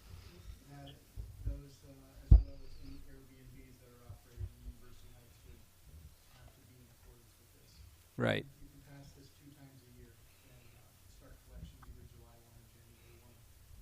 Okay. Okay. Yeah. I know that list occupancy is 8 and 150 a night, per room. So yeah. Did you want to say something, Steve, about that? A couple things. I'm not sure I heard what Josh said clearly. The tax only gets imposed twice a year. You can pass it more than twice a year, but it's the same effect. I mean, it either goes into effect on January 1 or July 1, and yes, you have to give a 45-day notice. The Airbnb issue has been brought to my attention by citizens, and I think somebody on the council too. That's an issue that I think the council may want to look at separate from hotel motel, but I don't disagree with Mike's comment about that. So the only other things I wanted to say, just we're sort of reiterating in my report that there is the 50% of any hotel motel tax. It sort of gets, I think, described as for tourism or promoting tourism. The definition is actually quite a bit broader than that. The tax, 50% can be used for acquiring or constructing or improving or enlarging or equipping or maintaining. And then the list is recreation, convention, cultural or entertainment facilities. Porta potty for the farmers market, right? That's definitely an enhancement. Yes. Yeah. So I mean, there's a big category, and then that the 50% can be used for, and then that's the first category. The second category says, or to pay bonds back for constructing any of those things. And then the third category says, or for the promotion and encouragement of tourist and convention business. So I guess it just seems to me there's a lot of latitude that would give the council and the city the opportunity to do a whole lot of different things that have been discussed from time to time over the years and recently that I don't think a normal person would say, oh, that's tourism. So it's not just tourism, and I want you to be clear about that. The second 50%, as I said in my report, the code says that the city could, the council could spend that money any way the council spends any other dollars that it receives from kind of normal property taxes, whatever that means, roads or street, cleaning or any other thing.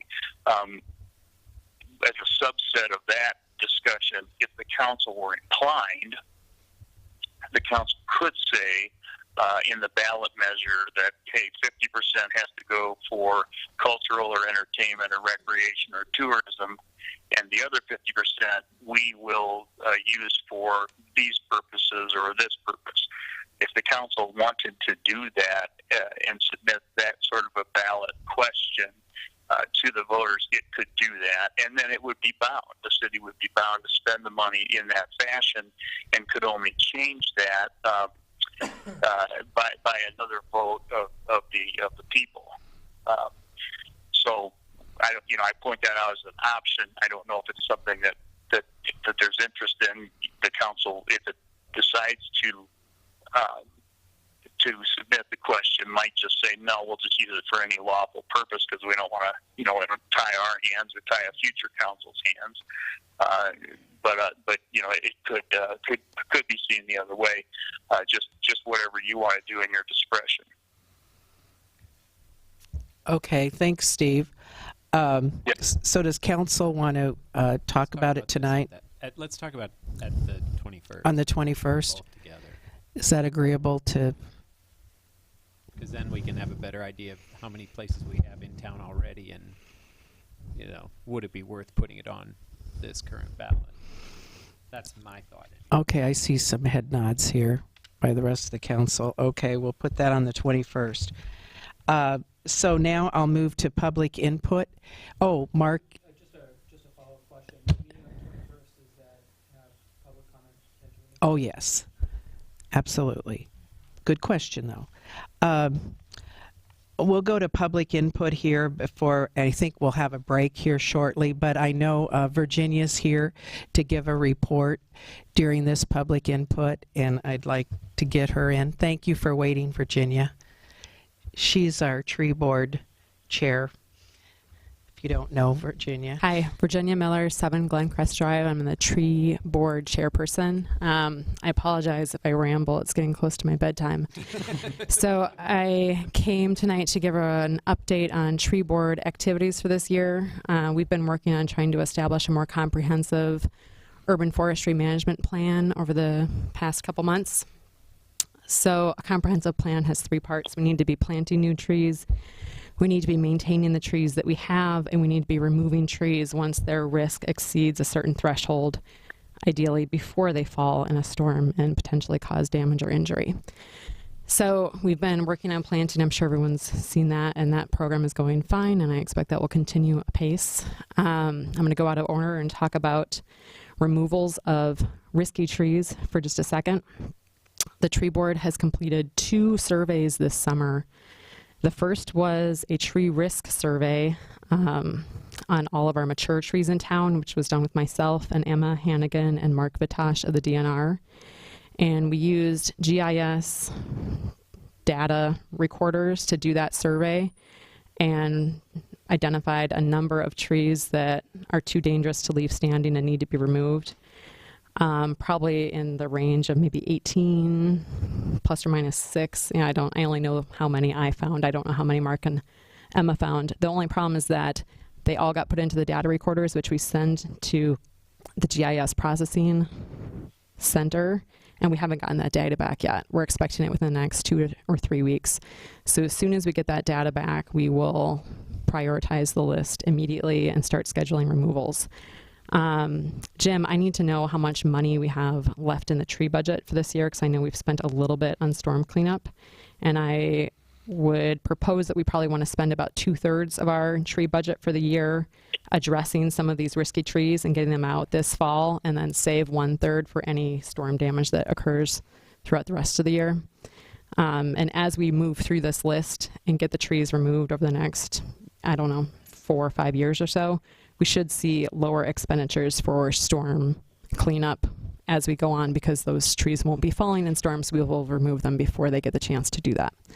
Well, two things. We're starting the budget again July 1, unless you've spent money this year. Well, I think there was a little bit over between Prospect and Sunset. $375. Oh. Okay. I don't know, Lloyd, you want to comment on? Yeah, and I would also, we do plan Olive Court renovation this year, and so I would not, I'd try to include those trees in, probably going to be another bond part. So I would. Do you want those to come out of the regular budget, or are those going to be a part of the Olive Court? We'd probably do as part of the bond. Okay. Okay, good to know. So anything that needs to be removed from there, we will probably just wait and let those. Yeah, I would recommend that. Be handled with the reconstruction. Unless they're falling down on someone already, but yeah. Yeah, I'd probably wait on those. Okay, so then jumping back to maintenance, the tree board, myself and Dan Stenson, Pat Yegi, also completed a clearance survey just a couple weeks ago, where we checked everybody to have 8 feet clearance over the sidewalk and 13 feet over the street, and we found a little over 100 different properties with violations on that, which is not surprising.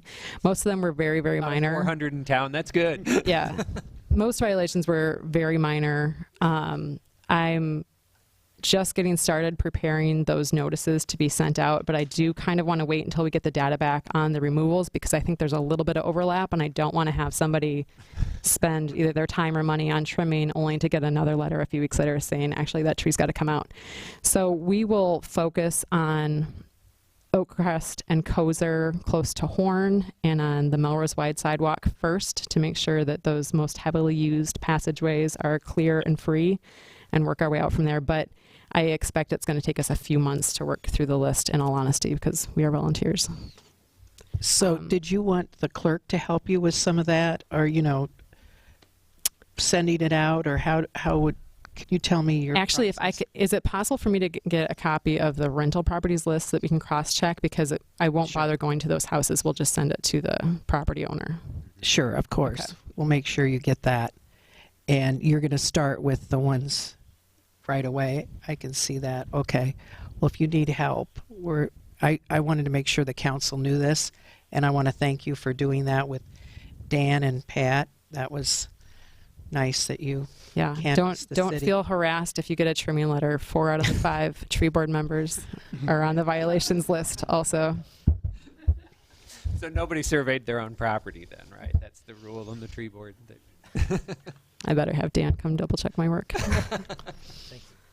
Any other questions? That's great. You guys are doing so much good. I mean, and in such a visible way. It is really wonderful. It's a lot to of see. fun. Yeah. Thank you. Thank you. Okay. Any other public input right now? Okay, let's take a little break, a 5-minute break, and we'll come back at 5 till 9. Thank you. Yeah, water would be good. I'll get you. That's right. They diagnosed, that's my grade. They diagnosed me today with a fracture, soft fracture of the Did you hear that, Steve? We're taking a break. That is why it has. Yeah, I sure did, Mike. Okay. That sounds good. Thanks. Okay. I'll just leave you live on here. Well, hey, can you pick up for just a second? Sure. When I'm sitting down, it's so. Yeah, like that. I mean, I can get up, but then I can't walk. Yeah. Let me bring you some water. Yeah. I bet.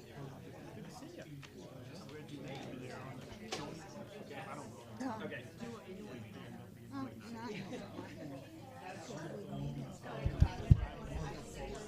Yeah. Is your husband still home? About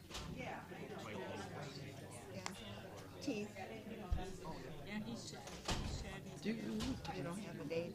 I don't have a date yet. That's fine. Okay. Well, just call in the morning before I see you and make the appointment. Here, if you have to change it, please, or I will do it. So, how much longer? Yeah, I am too. I'm freezing, and I can't put my jacket on because this is bleeding. I don't know if... Chris, do you have any Band-Aids or anything here? Yeah. Just a regular Band-Aid? Well, I need about 4 or 5 because I can't put my jacket on because this is still bleeding. Do you want just another one that size? If you have something. In fact, you could bring me a big one and a small one. I'll patch it up. Okay. Is there anybody here that wants to get home in the house? No. Okay. Well, why don't wait 1 minute, and then if this happens by 5 of 10, then just go. We'll figure it out. Because we've got a big day tomorrow. We'll figure it out. And you're not accustomed to being on. It's very cold. I'll see if we can.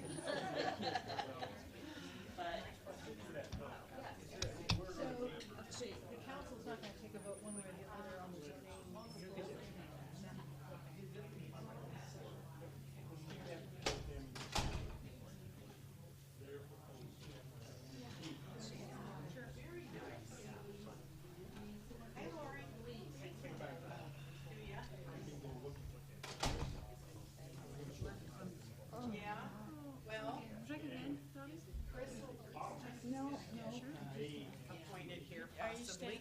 Are you standing up? I have a fracture of my... Hey, Lori. You haven't had to say too much. I've just gotten through. Now it feels good to move around. I fell flat on the floor in Yonkers a week ago. And still got a couple more minutes. And I know... Woo! Now, is the 21st okay with you? It's hard to get... Once I'm up and down. Well, no, because I've been working on it for 7 months. But I fell on the knee, the foot is all swollen, and cut up everything, including the elbow. And so I'm in bad shape. But I can't change this class.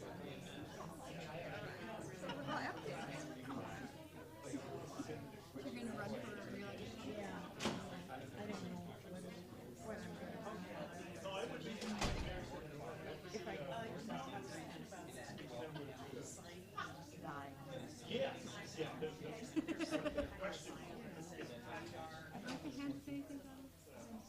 I'm all right. I just want to catch Mary Matthews. Do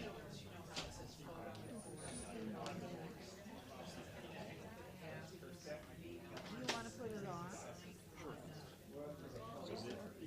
Is that just gauze? That's just gauze. You can find it on your page. What I've got.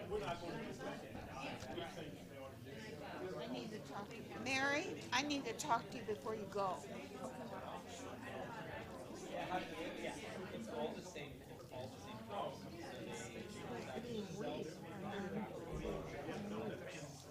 Is it better to talk to you? Can you straighten it? If I straighten it,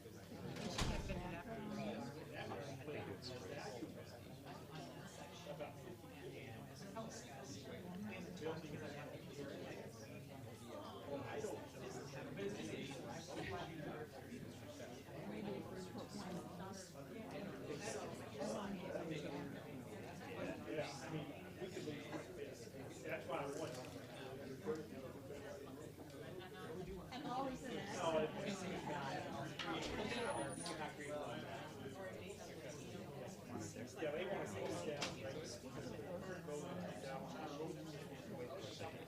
Raw there. Yeah.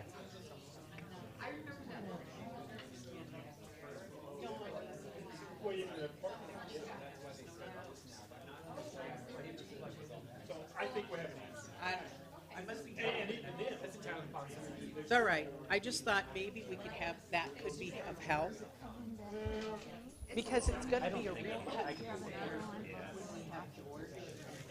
So nice too. I just see it as a, you know, Chris and I were talking about it, and we could see it as a problem. And, well, you got the first aid guy. Could maybe see it as a problem. Okay. It's time to get back. It's time to get back, everyone.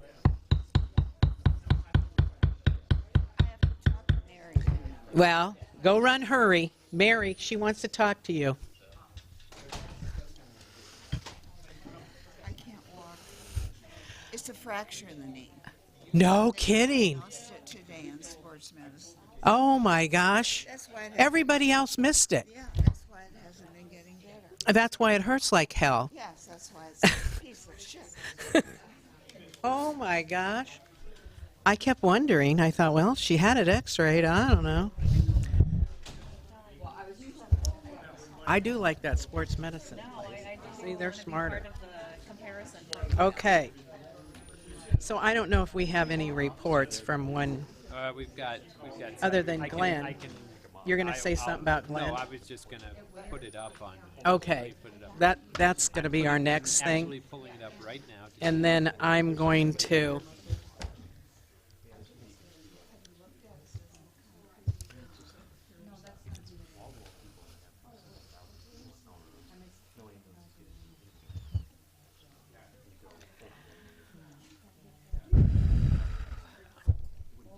okay, she's talking there, and then, so you'll put up his report.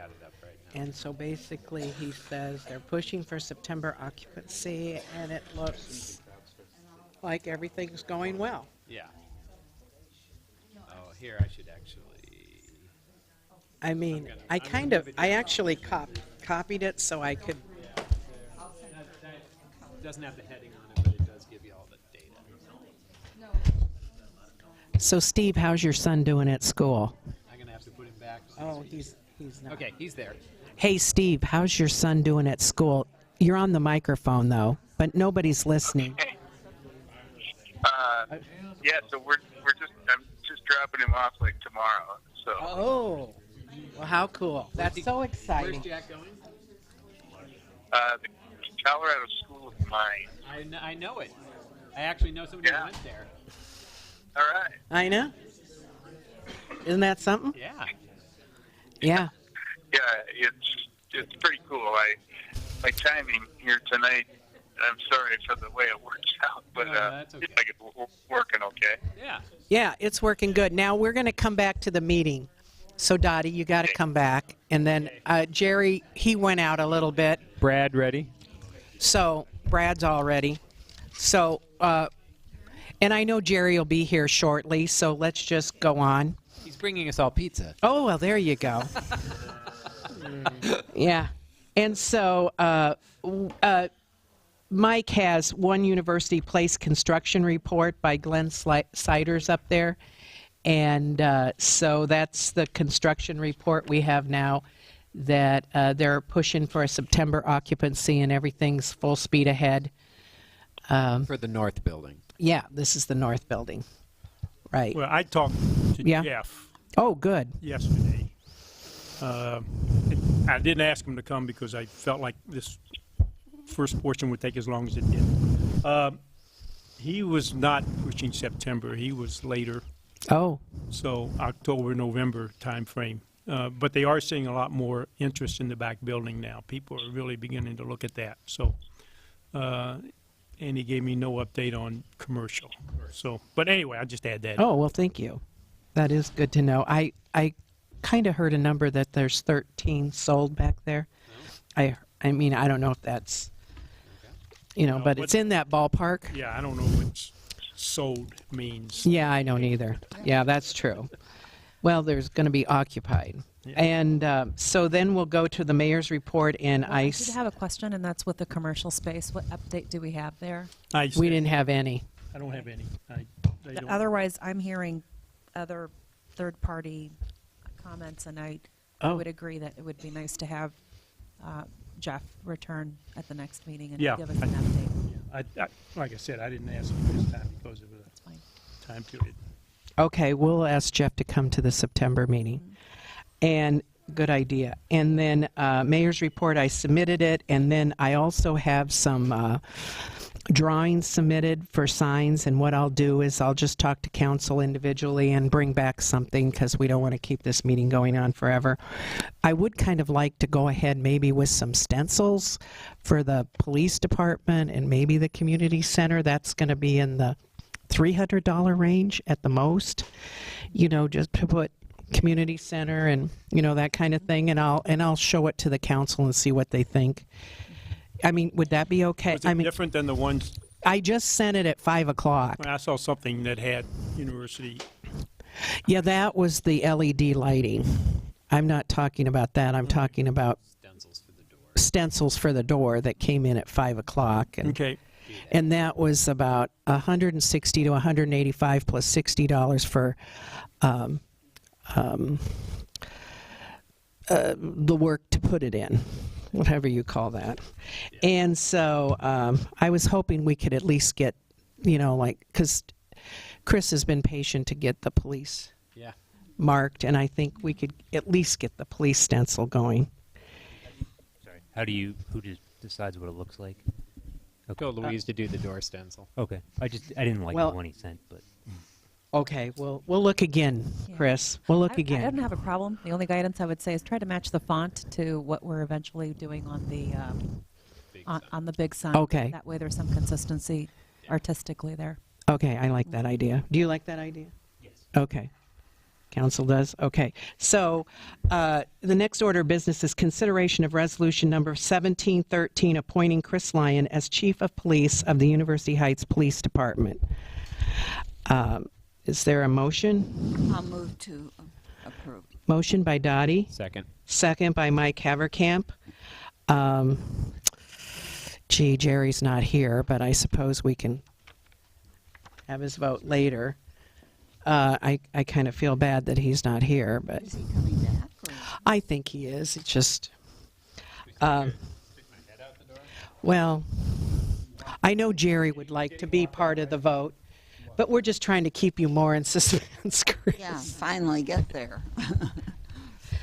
Okay, now you're going to be ready as the clerk because you're going to call the roll call. The very first one you get a call. Vote. Good.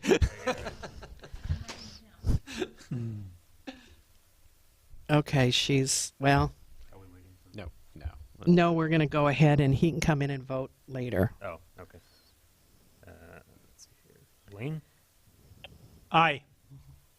Maher? Aye. Evercamp? Aye. Quezada? Aye. Zimmerman? Okay. Congratulations, Chris. Well, thank You're the new police chief. And I talked with the, yeah, there you go. Good, nice applause. Congratulations, Grace. You now are married to the police chief. She still outranks him. Yeah, there you go. Good move.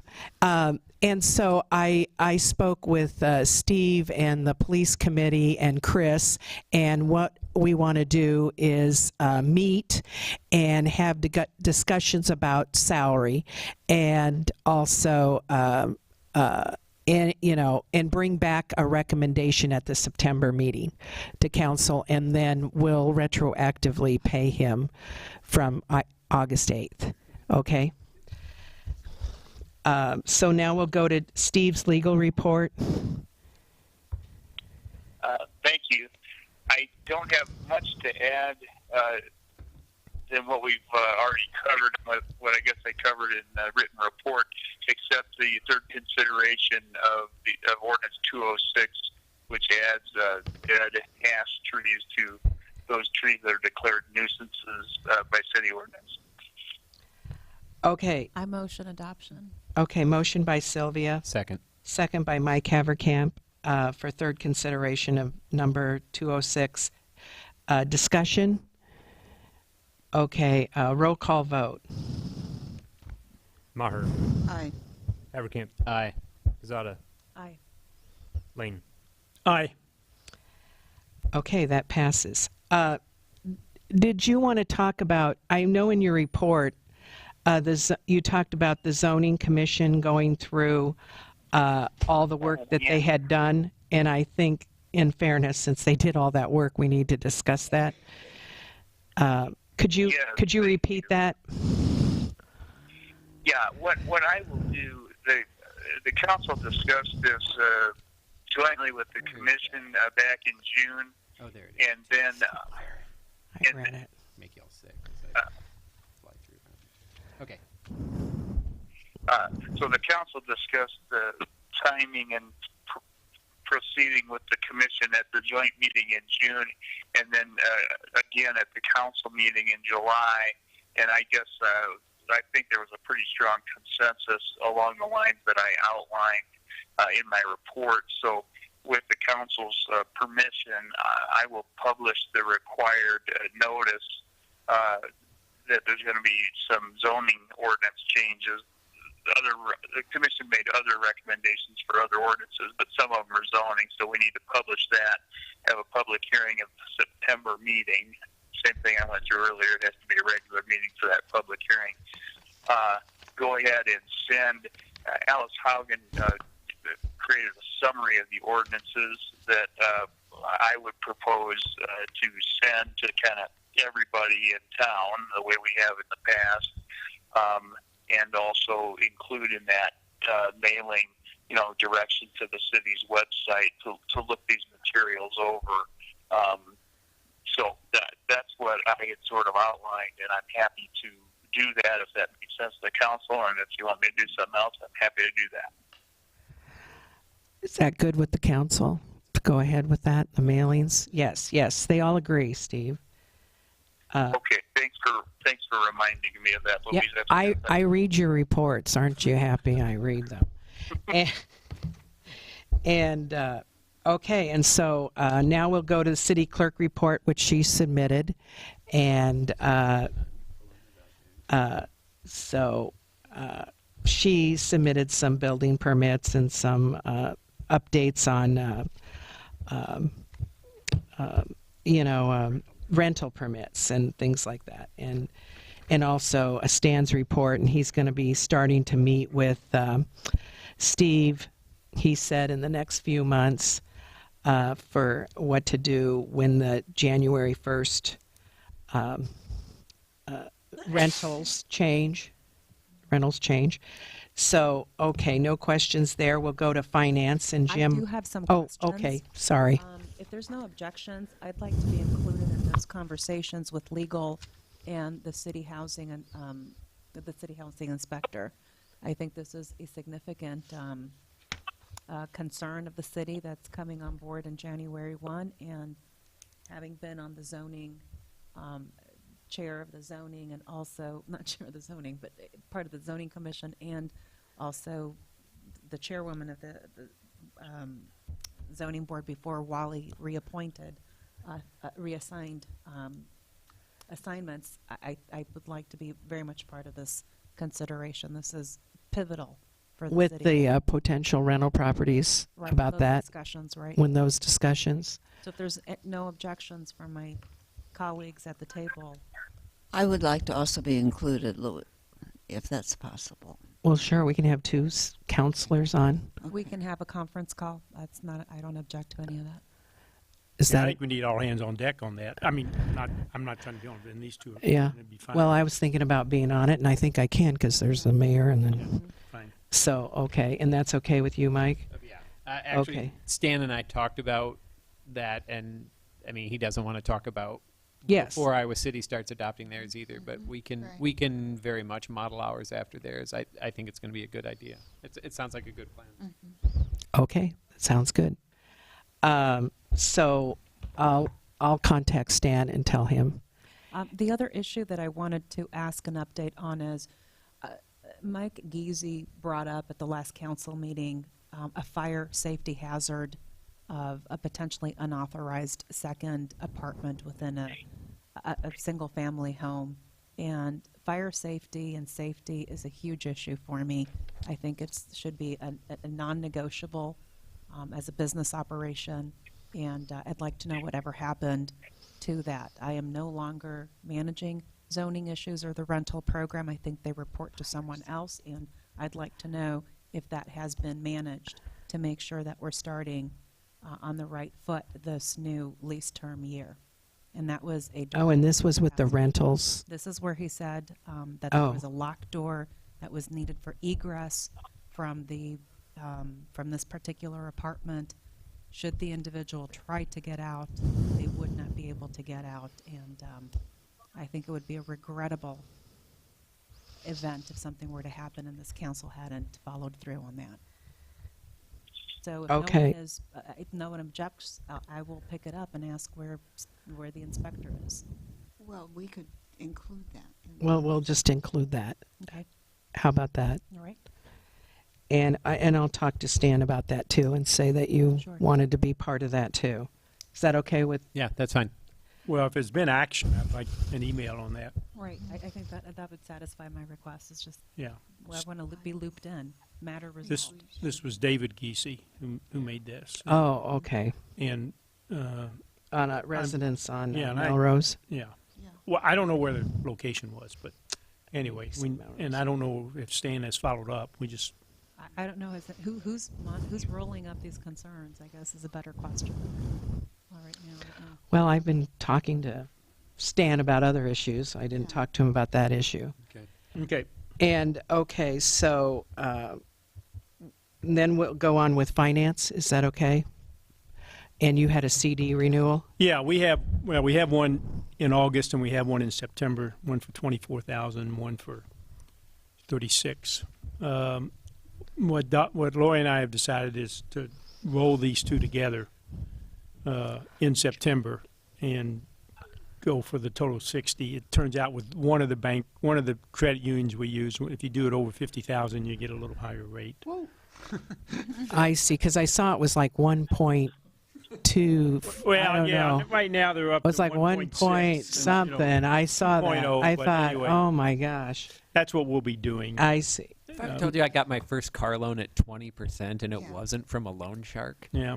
Yeah, my house, I remember that year. 25. We continue to make money, so and piddling amounts at a time. But anyway, at that rate. we're going to combine those. So Lori and I will go ahead and get that done. It'll probably be on a 15 or 16 month term. So Okay, very good. And then, do you have anything else, Jim?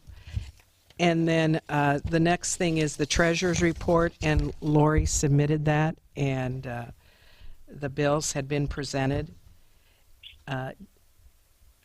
It's at the very bottom, but I'm good. is there any objection? I mean, do you want to go to I them? just before we do the warrants, I know Jim and Lori that you're going to work the year-end report for the year that ended. Yes. June 30. How's that coming?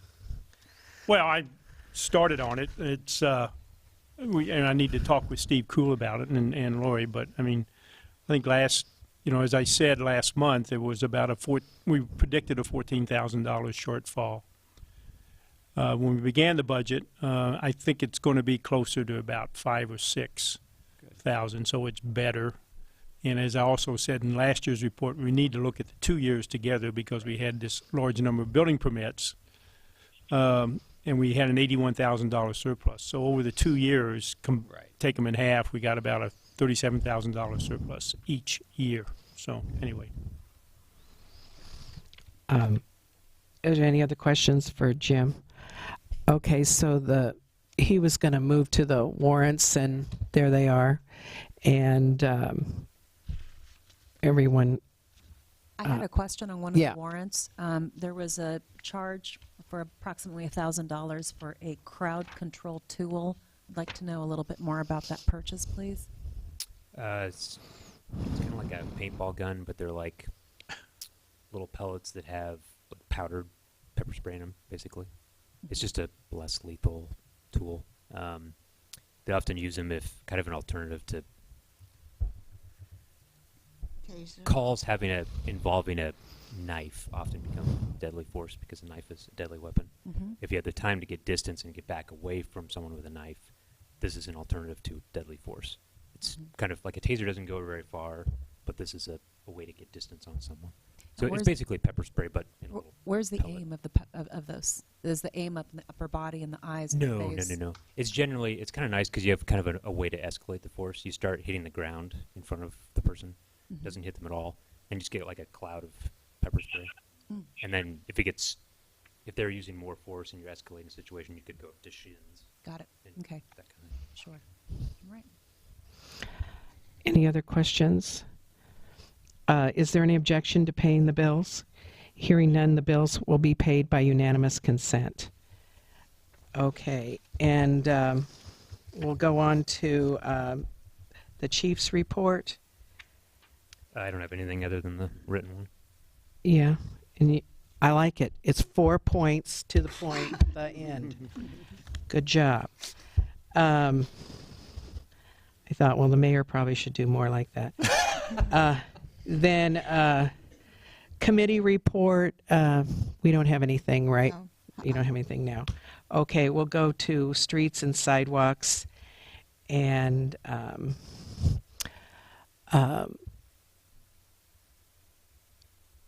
well, Jerry- Virginia talked about it, and Jerry's not here, and so that she canvassed the town. And Jerry's not here to talk about initiating the process, but we did kind of talk about it during the time, and I think that's still going to be discussed further. Oh, yeah, Pat wants to speak about it since. I followed Kent Ralston out during the break, and my question was, can MPOJC provide this kind of information? And he indicated, well, yeah, they could, but not on that timeline. He says Sarah Walls is now kind of a joint with them, and so there's more city planning. He said that he was going to be here at the 21st, and that Sarah might be here, but that he wouldn't be comfortable, describing things. And I said, well, who could? And he suggested, well, how about zoning commissioners? You guys have thought about these things. And so I guess that's the trial balloon I wanted to throw up. Mike, if you can go to the last page of the report from the zoning commission. Again, it was the 2006 comprehensive. Freeze first, so I don't make your own motions. Yeah. The one that was done without any professional assistance. That was Del Richards' language. But there's a map there of Melrose from approximately the bridge to Sunset. And the 2006 comprehensive plan had something called scenarios. And it was, this could go out 3 ways. I could go this way, I could go that way. Right there at the it's behind that, or in front of that. It is in front of this one? Yeah. Sorry. Oh, right, because I'm already into the MPO. Sorry. Yeah. Here you go. They're back about 15 pages, I think. You know. And so the question. What's that among 120 or Yeah. whatever we had tonight? Again, we're not professionals, but would it all be helpful at the 21st meeting with Kent and Sarah perhaps in presence to let us know if we got something terribly wrong, to try to use the 2006 report to talk about scenarios. It's that map there with the red things, and so one more forward. Okay, I was going to say. Yeah, That's you'd not have what to. I remembered. Nope, back The other one. down. The map from the hate bridge. type I'm sorry. rules.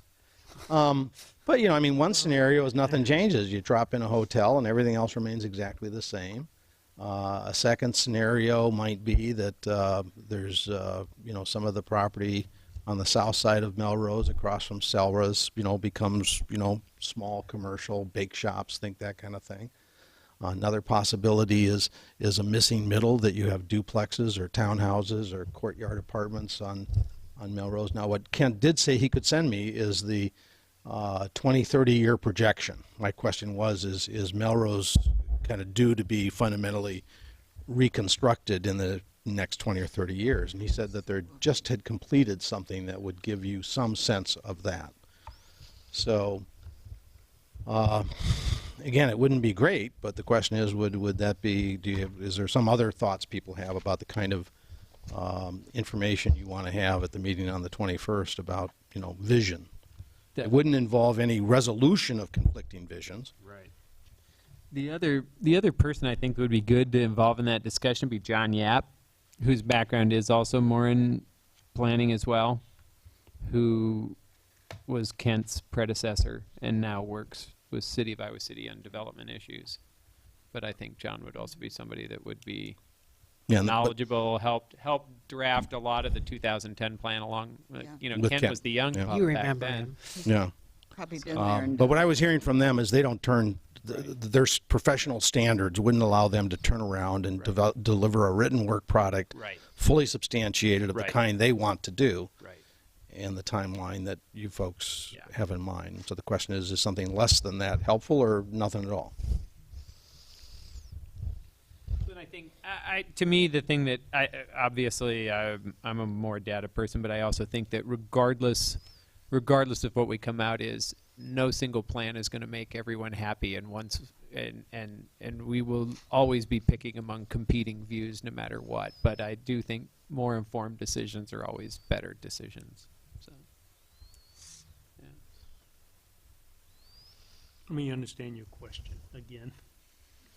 If I tried to pull out some stuff, scenarios, possibilities from the existing comprehensive plans and ran them past the other zoning commissioners for input, Larry knows this stuff, would having that in hand on the 21st, even though it's not coming from professionals, be helpful? I think it'd be helpful. Yeah. Again, and my assumption would be if there is a hotel there, what does that mean for the rest of town? Yeah, no, I think that's something that would be very helpful. But we did. But that was also part of when we developed the 2010 plan. We specifically pulled the scenarios out because we didn't want to.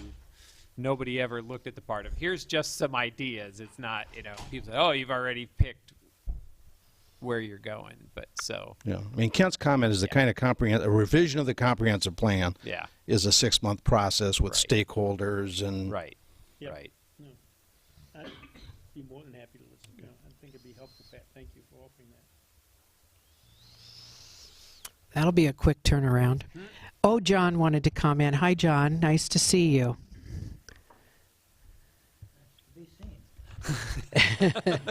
John McClure, 415 Kozer Avenue. I want to revisit a small point I brought up some council meeting a while back. It involves two different places in University Heights. I think of the section of Sunset going through University Heights as kind of north-south, okay?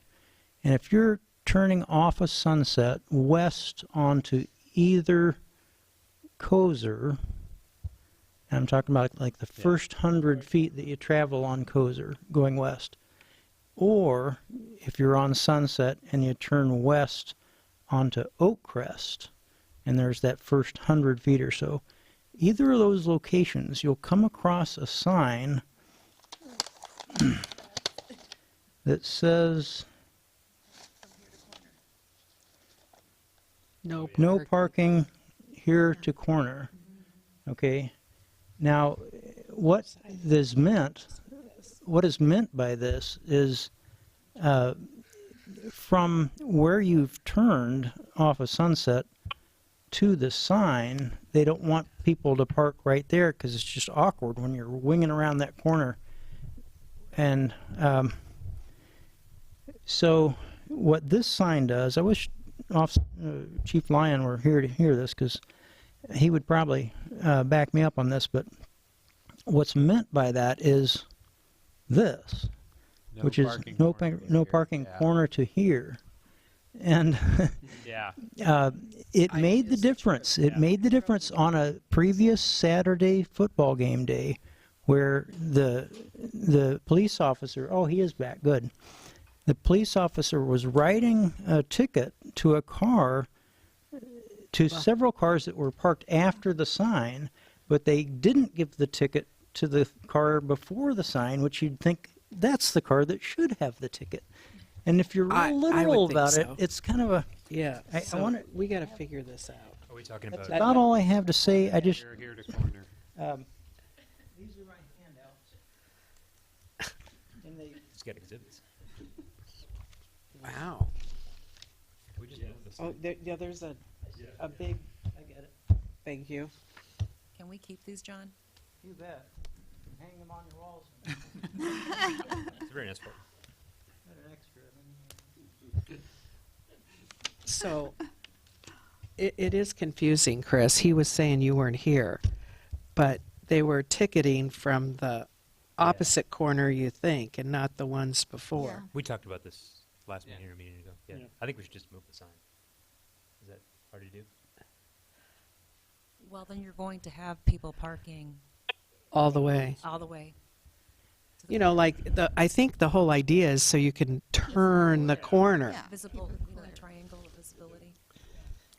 Yeah, maybe, Josiah knows There must about be that. some- It can't be such an uncommon We problem. ordered 2 new signs, right, Josiah? What's that? We ordered 2 new signs, right, Josiah? Yeah, I think we can figure something out. There must be. Okay, See how it's yeah. handled. You're Yeah. going to work on it, right? Yeah. Too. We'll get it. Can we just Yes. have like a catalog handy of signs so There- we can like, There's a website where you can. can we do that? I mean, does it have to go through Josiah in order to clean up some of this? Or is this a maintenance? He knows. Well, he knows who to order. He knows who to order from, what to do. and I mean, all your. I mean, your he signs can are look ordered up and through, see what's Iowa in Purple our Industries. You have to- arsenal of signs. This is order, it's a procurement order. Right. Yeah, It's not. it's just No big figuring deal. out. It's no big it- deal. It's just You do figuring want- out which sign to use and Yeah, you make don't sure want you to be put it in to the the right standard, right? spot. Yeah. So you don't end up with this question, I guess. That sign, the picture that says no parking corner to here, it's not very far away from the other one I was talking about, but it's on the Iowa City side of Oakcrest. If you're on Sunset and you go east from Sunset, you don't have to go east very far. Send Lo Russ and out with behold. a wrench. I didn't get that.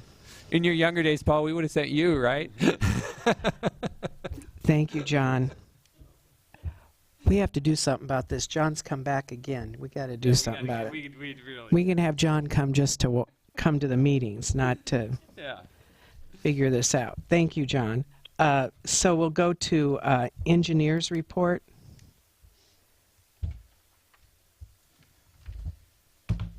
Is that the next thing? Yeah. Okay, got it.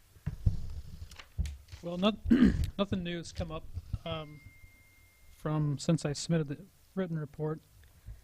Obviously, the big item going on now is the construction. 2/3 of the way through Melrose, which is the big congested area. So we're almost done with that. George Street is making progress. They've got their final layer on George Street. So they still have to tie in some of the intersections and adjust some manholes and things in the street. Iowa City is going to be doing that. Once they finish up Melrose and this part of George, they have the last few weeks in August to make their push to complete Sunset Street, which is some panel replacements on Sunset Street and finishing up the new bus stop landings and the shelter pad and the sidewalk improvements there. So that's still where they're at as of right now. So Iowa City will be changing the bus route. When will they announce that, or will? I don't know. I've brought that up to them that, as far as when Yeah. our schedule is, because I don't know if they need to make new signs Yeah. or whatever. So Yeah. they said they'd figure out what they needed Oh, to do. okay. I don't know their timeline. Mhm. Okay, any questions for Josiah? I just want to comment. Josiah and I we met in December with the folks from the university talking about the athletic club and their desire to straighten out Finkbein Road, basically coming down the west side of Birkdale. We have not talked to them since that time, and they've announced the new clubhouse, and they're also talking about an RFP for a boutique hotel, which when we met, they that was an option. It wasn't necessarily something they were going to do. So anyway, we will be meeting with them again. We requested to talk about, and they want to talk to us about it. So probably, good. hopefully by the 21st, we'll have that.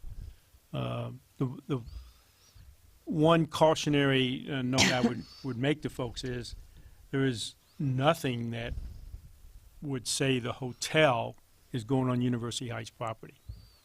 We'll get better definition of this because that when you bring that building, when you bring the road down to the west side of Burkdale there, just show it to you. Here, Jim, you can actually use the. I don't know. Coming down here. Right down here. Okay. Where is it now? That's it right there. Oh, Oh, it comes out over here. But, Mike, can you take that up some? Does it go up a little? Well, actually, what I'll do is take the resolution out just a little bit. Oh, you did it. And you can see that it, That's good. now I really gotta get up. This is probably not safe. Starts here, okay? And comes down, basically right down through here. The road. This means, that's where the road comes. This road is going away. So now the access, they talked about leaving this entrance in, but the access to the clubhouse, which is going up somewhere in here. Let me look here. Yeah, somewhere in here was where the clubhouse is going. We don't know where the hotel is going. Concern I have is that we get the hotel on some part of our property Yeah. so that we can get the tax.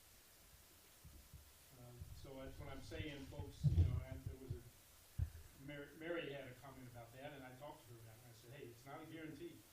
So that money is not coming right away. I don't know what it's gonna look like. We could end up with all the roadway. Yeah. Because you got that road, how are they gonna get to the golf course except to go across and across and across? So we'll get a little more definition, hopefully by the next week, or by the next meeting on the 21st. So we'll get some idea of that. But what's the sign I'm gonna be with them and get some piece there. So it was just kind of stuff we need to think about. And, they're very willing to work with us. Oh, the other thing they're gonna do, and again, we gotta get this, is they wanna start the 4-lane right here, so they're gonna take it like, a chunk out of here. So that space keeps getting closer, keeps getting less. And basically, this thing over here will be nothing they can do with it, in my estimation. So anyway, we'll have to see what's going to happen. And the Wow. And the other kicker is that the university also owns this chunk right here. Oh, So yeah, think of that university club site as actually being a U all the way around Burkdale. well, everything west and north, and everything west of the tennis courts, north of the swimming pool is Iowa City. Right. That's our So northwest. we'll have more definition on that. Hopefully by next meeting we can get together. So anyway, they're very willing to meet with us. And we talked in December and got some ideas. It was interesting in December meeting.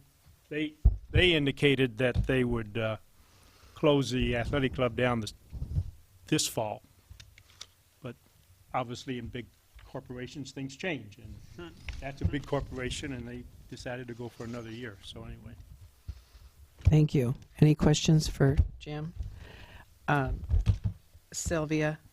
Do we need to, we're okay on your payment? Do we need Oh, we to- need to pay, yeah. No, wasn't that included in the bill? Was that in the warrants? It was in the warrants. Okay, good, thank you. Yeah. We include them in the warrants now, then we don't have to deal with it. Fine. Okay, Josiah. Sorry. I guess those were just items we've been talking about, and I wanted to give an update. So I don't have anything new to report since Friday. Okay. All right. Questions? Question. We didn't do anything about bike lanes last month after I talked about that, because of space and everything else. Would it be possible, Josiah, if we had narrower lanes, to still put a westbound lane that started in the wider part of Melrose, so that in essence it would be just a bike lane on the north side of the road that would be a climbing lane? Because that's really what's needed there for bicyclists, because you are traveling at your absolute slowest going up the hill, and if you're a little more protected there, rather than, would that be an easy, because it would be easier to start that bike lane because it would start right at the wide part and it would terminate then at the Sunset intersection again. Yeah, I mean, going back to that sketch we talked Right. about last month, I mean, Right. if you can put two, you can definitely just put one. What it doesn't change is everything east of that Right. point. Right. Where does it start? I don't understand where the start is. You said the Start- wide start point. would be just past Paul Moore's empty lot where the Okay. hill turns, because Okay. that's where you start going uphill. I gotcha. That's where the road is wider. Right, okay. And that might be a better intermediate step before we actually Yeah. begin the project. Is What worries me with the traffic on Melrose is the safety factor for those cyclists, Right. even coming down the hill. Because you've got automobile drivers who are late to work, and you've got a biker in front of you, and, you know, I can just see what will happen here as we get busier and busier. And when school starts and so it's a good idea, I think, if we could start on the north, but I think we need to really try to get that other lane done as quick as we can. We could. I think, though, that what in essence happens is because no one parks in the parking lane. Right. It becomes a de facto lane there. But I'm just wondering if we could narrow the lanes a bit and get enough that we could get at least a climbing lane, which would be, like I say, a better intermediate step. Well, we before could just go ahead and relocate the center line too, couldn't we? Could happen too. But I just wanted to throw that out to be thinking about, and I'll talk to Sarah Walls about that since she does bike stuff with City of Iowa City in terms of standards. I had a question on item 4, radar speed feedback signs, and this is a follow-up from the family in Kozer with children who are observing quite a number of high-traffic speeding vehicles.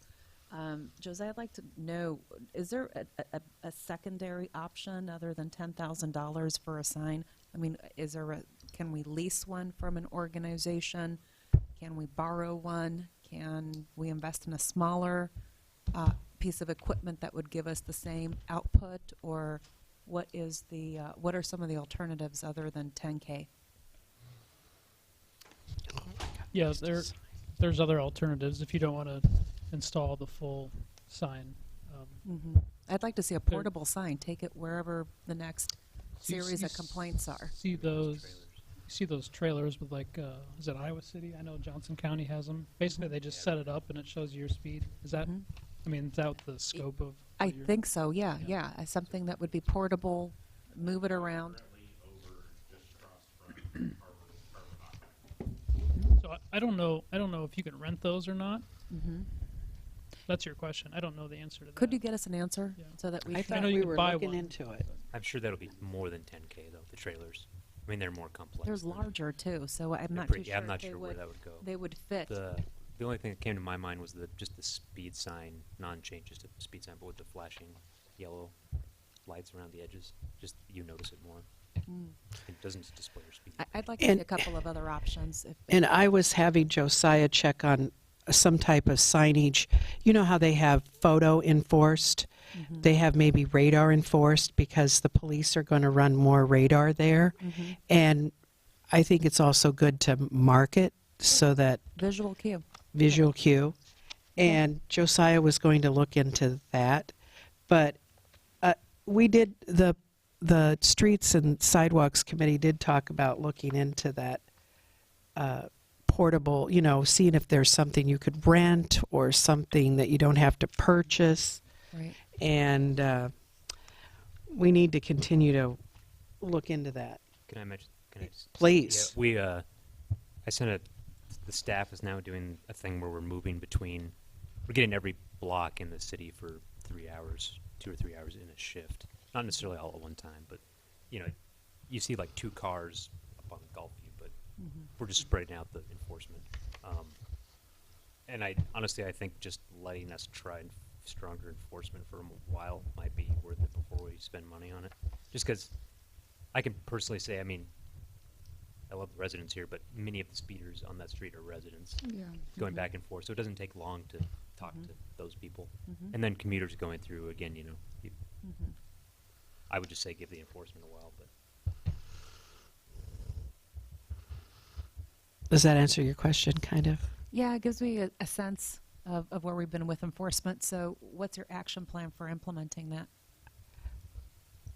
We do have an that's what I was action saying. plan. I started it. You started it, I've got okay. a plan, a map of the city. You spend Tuesdays, you be Got here it. for this long. And Can you report on that? And we'll add it to your next report.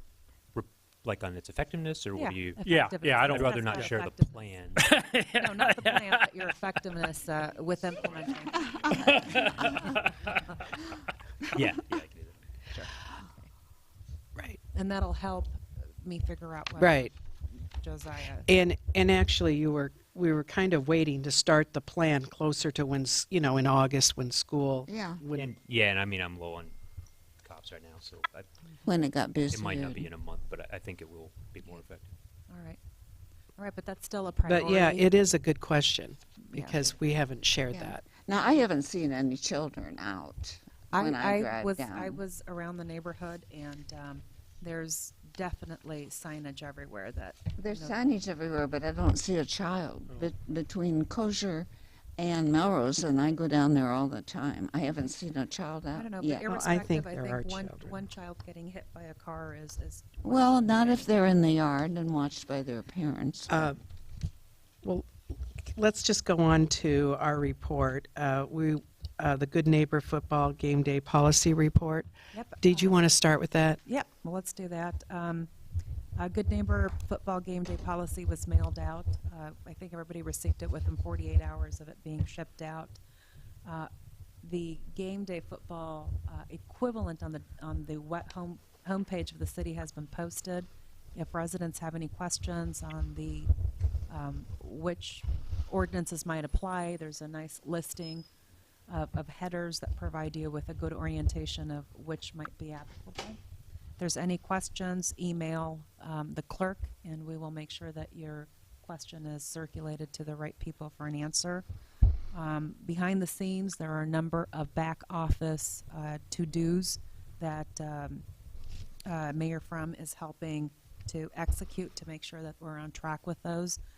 And Yeah, I can. Go ahead and speak to I'll those, go but- ahead. I mean, I did go ahead and speak with Horn School, but maybe I can put it in a writing and send it to council.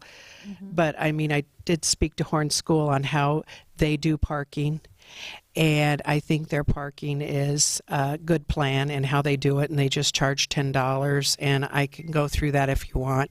And then I also spoke to the gal in charge over at Grandview Condos and how they work, and they do have 2 porta potties, and they clean up, and so I find them both adequate.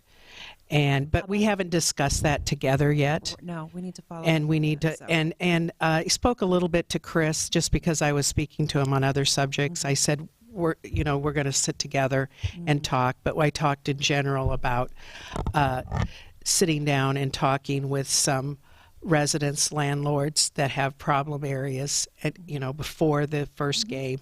And he agreed that was a good idea.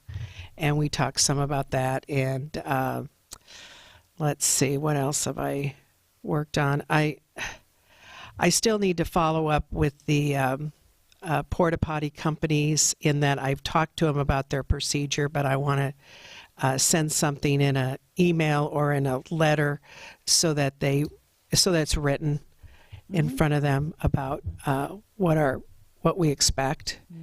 And we talked about that as, oh yeah, and you had a, Yeah, I had a suggestion also. That's right. There is a company, and I didn't bring the memo. I can't think of his the name's name. Absolute His name is Services. His Chad Williams. And it's Absolute Services or whatever. Outdoor the, Services. The young men were originally for years with Quality Care, and they split off, and they have their own company now. And they did the tree removal over there on Gulfview in just a couple days. And Louise and I found them to be very, very accountable, very prompt, and very Reasonable. Reasonable. So I have a proposal, and I talked with them. You know, we have so much problem with streets and sidewalks, property cleanup post football games. And so for a contract that I could negotiate the contract for 3 months during the football season, and that they would go around on that Sunday after 12 o'clock and take through the city, and they would take pictures of the properties that hadn't been cleaned up, and then they would do the work, and then we would bill the property owner for that expense, so it wouldn't be a city cost. And he could do that for, I think he said $45 an hour. So it would be just during the football season, and I thought, you know, a short-term contract like that would be a good idea, and see if it, you know, is successful, because we have such a trash heap afterwards, and the property owners don't clean up promptly. So I think it would be an excellent idea. That's not all property. We do have some property owners that do really well, and Paul is one of them sitting right Yeah. here. Well, Paul does, but I'm talking about more residential units, and no, he's stellar. He's awesome. You're talking about like on the public parking and then the sidewalk? I'm talking about, yeah, everything that someone has a responsibility for. Now, the public stuff we should be out and doing, but I'm talking about residences that are to have the property cleared after 12 o'clock on Sunday. But like I'm trying to figure out if you're meaning their front yard too. Of what? I'm trying to figure out if you including their front yard or if it's just the publicly owned property. No, oh no, it's the front. I think the ordinance says the front yard, doesn't it? Is that something you can? Is Steve still on the phone? Is that something you can do? Just like, I mean, go It's on in the private. nuisance ordinance. Oh, right, but Nuisance ordinance. but Nuisance that doesn't has- have to be declared a nuisance by the city council, and then you have to send a letter it's, and. it's just the ordinance, and they have to have it cleaned up by noon on Sunday, and people do not do that. It's a private property. It's the front yard, the side yard. Okay, that just Yeah. seems like there's a step missing in there, but maybe I'm wrong. No, nothing's. It isn't handled, because I've lived here for decades, and every day after a football game, it's trash. You know, beer cans, glass, everything, and they don't take responsibility for it. Dottie, good idea in checking this in. I myself would feel more comfortable if we had a competitive bid process for this. Well, good luck, because this is a deal. So I'm sure it is, and I don't know who to- you get to do it for a Well, 3-month period. I did speak to Paul Moore. He spoke to me about it first, before you did, Dottie.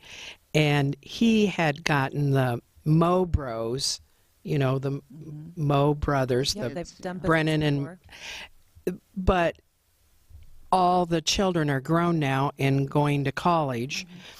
And the youngest daughter, as a senior, would come and bring friends, and they'd do it for $20 an hour. This is light work, though. He wouldn't have them do anything I know, heavy. but are they insured? Is this a business? That is my concern. And I'm just saying, he hasn't found a replacement yet, but he was thinking, you know, maybe another group, Boy Scouts, maybe. Yeah, but But- I'm concerned about I it think being this sure that we requires have some insurance. council consideration maybe at the next meeting. Yeah. Because it's already August, and we really do need to have some back office process We to do. implement this. And I didn't know you you wanted to move Oh, I wanna exactly like get- that, but I knew you found this person, and I thought, well, we need to find more people. So I was asking around in the community, do you know somebody who does this? You know, Well, so I want yeah. it to be professional. I want insurance. I'm I not understand interested in- I insurance. disagree with you, Dottie. Well, you can disagree. Up No, no, this- I said we don't. Okay. No, that's. Just add I'm it. glad you found someone. Yes. To do and, it. And that way we can see what kind of work he performs that way. And we could then branch out maybe and use them for different things, Yeah. for trees and we'll, for. we'll talk more. I mean, we'll talk more. But Steve, is there a problem with, you know, how do you notify these people and bring this forward? Are you there? Yeah, I am here. I mean, to bring forward, you know, when you want to enforce an ordinance about cleanup, you know, kind of like clearing sidewalks or anything like Yeah. that. Isn't there a process that we'd have to go through? There is. When we have the ordinance, shouldn't that speak for itself? Yeah, I think it does. I don't have the process committed to my head. I can check on it. But yeah, I mean, if you want to assess the cost to as taxes, you do have to. Then the code, I think, are similar. But yeah, there is a process. Yeah, well, we could post it, Mike could post it, and that would be notice. Well, I'm not sure it could happen right at 12. I think they need some kind of, Well, make it 1 o'clock, but, you know, no, I you know, believe I in mean, some kind of- enforcement, otherwise we Okay. don't need well, it. Steve, we need to look into the process. Send me something about that. Or should I have Tim Martin send me something about it? I'll do it while we're. I think it's in the tonight or ordinance, first and thing it's, in the morning. you know, Steve, I can handle this one with Louise. It's not a complicated ordinance. I think it's plain language, and I don't remember it exactly. I think I want to be in, I want to be I in, didn't hear what Sylvia said. yeah, she wants to be involved. She said she thinks Sylvia can handle it. She doesn't need you to do that, so she'll handle it. Oh, okay. All right. Thank Fine. you. Yep. And you want to be involved? Of course. I think all of council wants to be involved. Okay. We'll get you involved too. So, so we still have to do a lot of work we don't have before time, is what I'm September saying. 2nd. Yeah, the football first game is what, the end of September August? 2nd. Okay. I don't know. It might be creating more horse before the cart before the I horse would- thing. That I don't think it was very well enforced in the past. Just that the disorderly house code. Mhm. Just I think knocking on doors. I know I started to do this when Ken was kind of transitioning out. Knocking on doors saying, "Hey, you've got 3 hours, and I'm going to cite you $250 for not cleaning up your yard." I think that's pretty effective and would save a lot of this hassle. But Well, that too. That'd be good. What I'm saying is I have heard so many reports what the place looks like the day after. And it's just like, you know, a drunken fraternity party. I mean, it's a pit. And that troubles me. I mean, I don't mind them trashing the city for a day. But, you know, I don't like that the day after. I'm sorry. And I have 2 properties, and, you know, they don't park on my lawn and they don't trash it. And I don't trash it. Okay, we'll work with you too, Chris, because, you know, I told you we're going to meet with you some more. But we'll get the experience before the next meeting of at least 1 or 2 games. I don't know how many are scheduled. Yeah, we'll get the second down, And Chris, I think if you can, because I because then they'll think be at Iowa State. Chief Fort used to go around in the afternoon. Yeah. And he would tell people, you need to clean this up. And Yeah. let's see how effective that is. I guess generally, I'd kind of like to see 1 or 2 game days, just see how well I can do with the existing ordinances before you really Yeah. go out there. Okay. Okay. So no negative. No, I haven't. Good neighbor football game day No, policy very good. to report. So that was about it. With respect to the leaf vacuuming, I've already reached out to Johnson County Refuge to see if we can't get well ahead of the last city that beat us out to a better schedule last year. So they have already been contacted. So let's see what Steve from that shop responds. I do want to report that Herky is coming to the farmers market the last Tuesday of August, and that would be August the 29th. and he'll be hanging around. So stop by and take your picture with Herky before the football season starts, and he's away. The farmers market, right now we have openings for 2 food vendors. So if you have any vendors that you have a preference for and would like to see, please email me. We're happy to entertain. And there are pricing waivers depending on necessity that could be explored. So don't let cost be an issue. But so far we've got 4, 2, 3, 4. We have 5 different farmers who are on site, and we added a 6th for the flowers. So anyhow, show up and show your support for very local vendors, and that'll take care of that. I forgot also on the police report to tell everybody about National Night Out. Right. Which was kind of not. It was sort of sad that there wasn't the turnout this year that we had last year. But McGruff, the crime dog, and Herky was there, and so people were able to play with or interact and take pictures. Well, in fairness, George Street was closed. Well, yeah, and I think that was it. Not only was it closed, there were the signs at the end, you don't enter unless you are a resident, you know. Right. And we should have taken those signs down for the day or for the evening, and we forgot, really. Didn't think it would make that much difference, but it really did. And so... But it was still a very nice event, and Iowa City attended around Tower Court. Well, yeah. And also the residents from Oakville. Nothing like it was last Well, time. I know. And that's our fault that we didn't have the presence of But them it was very nice. Take the signs down. So, yeah, now that we're, you know, it's Iowa City Park, and, you know, it's Crime Stoppers, my organization. So, I like and the fire truck was there. Fire truck, yeah. our police were Fire all truck, there. Our police, yeah. Iowa City police were there. And they eat more vanilla ice cream than chocolate. Well, I should have ate more chocolate. Thank you for that report. And then Mike has his report. Okay. And any announcements? I did want to ask. John has something. Okay, thank you. Question on e-government. I didn't see the July City Council Hasn't video come out yet. posted. It ended up, Brad uploaded it to City Channel 4 today. It ended up splitting across our 2 cards, and we didn't realize it right away.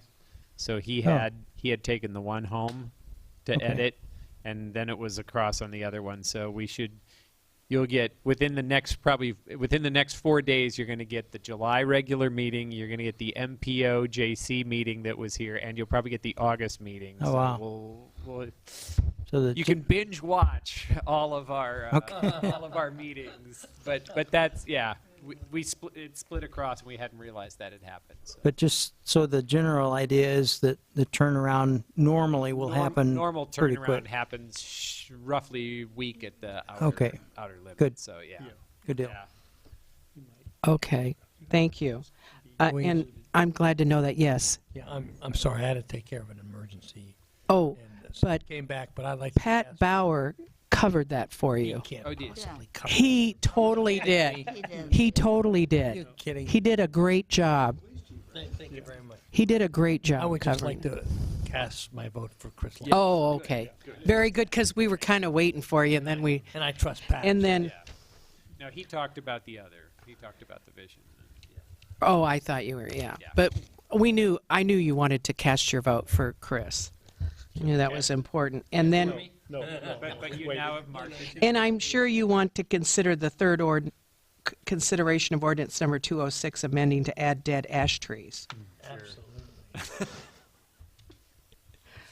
Okay, so now there's a recommendation to meet in closed session. I move that the council hold a closed session pursuant to Iowa Code Section 21.5 IC to discuss strategy with council in matters of litigation where it's the closure its disclosure would be likely to prejudice or disadvantage the position of the city. Second. Motion by Jim, And then second it's- by and Mike. then it doesn't last for more than Uh, 15 roll minutes. call vote. Haverkamp. Aye. Kazada. Aye. Zimmerman. Aye. Lane. Aye. Maher. Okay, we're going to have the public leave, and we'll go into closed session here.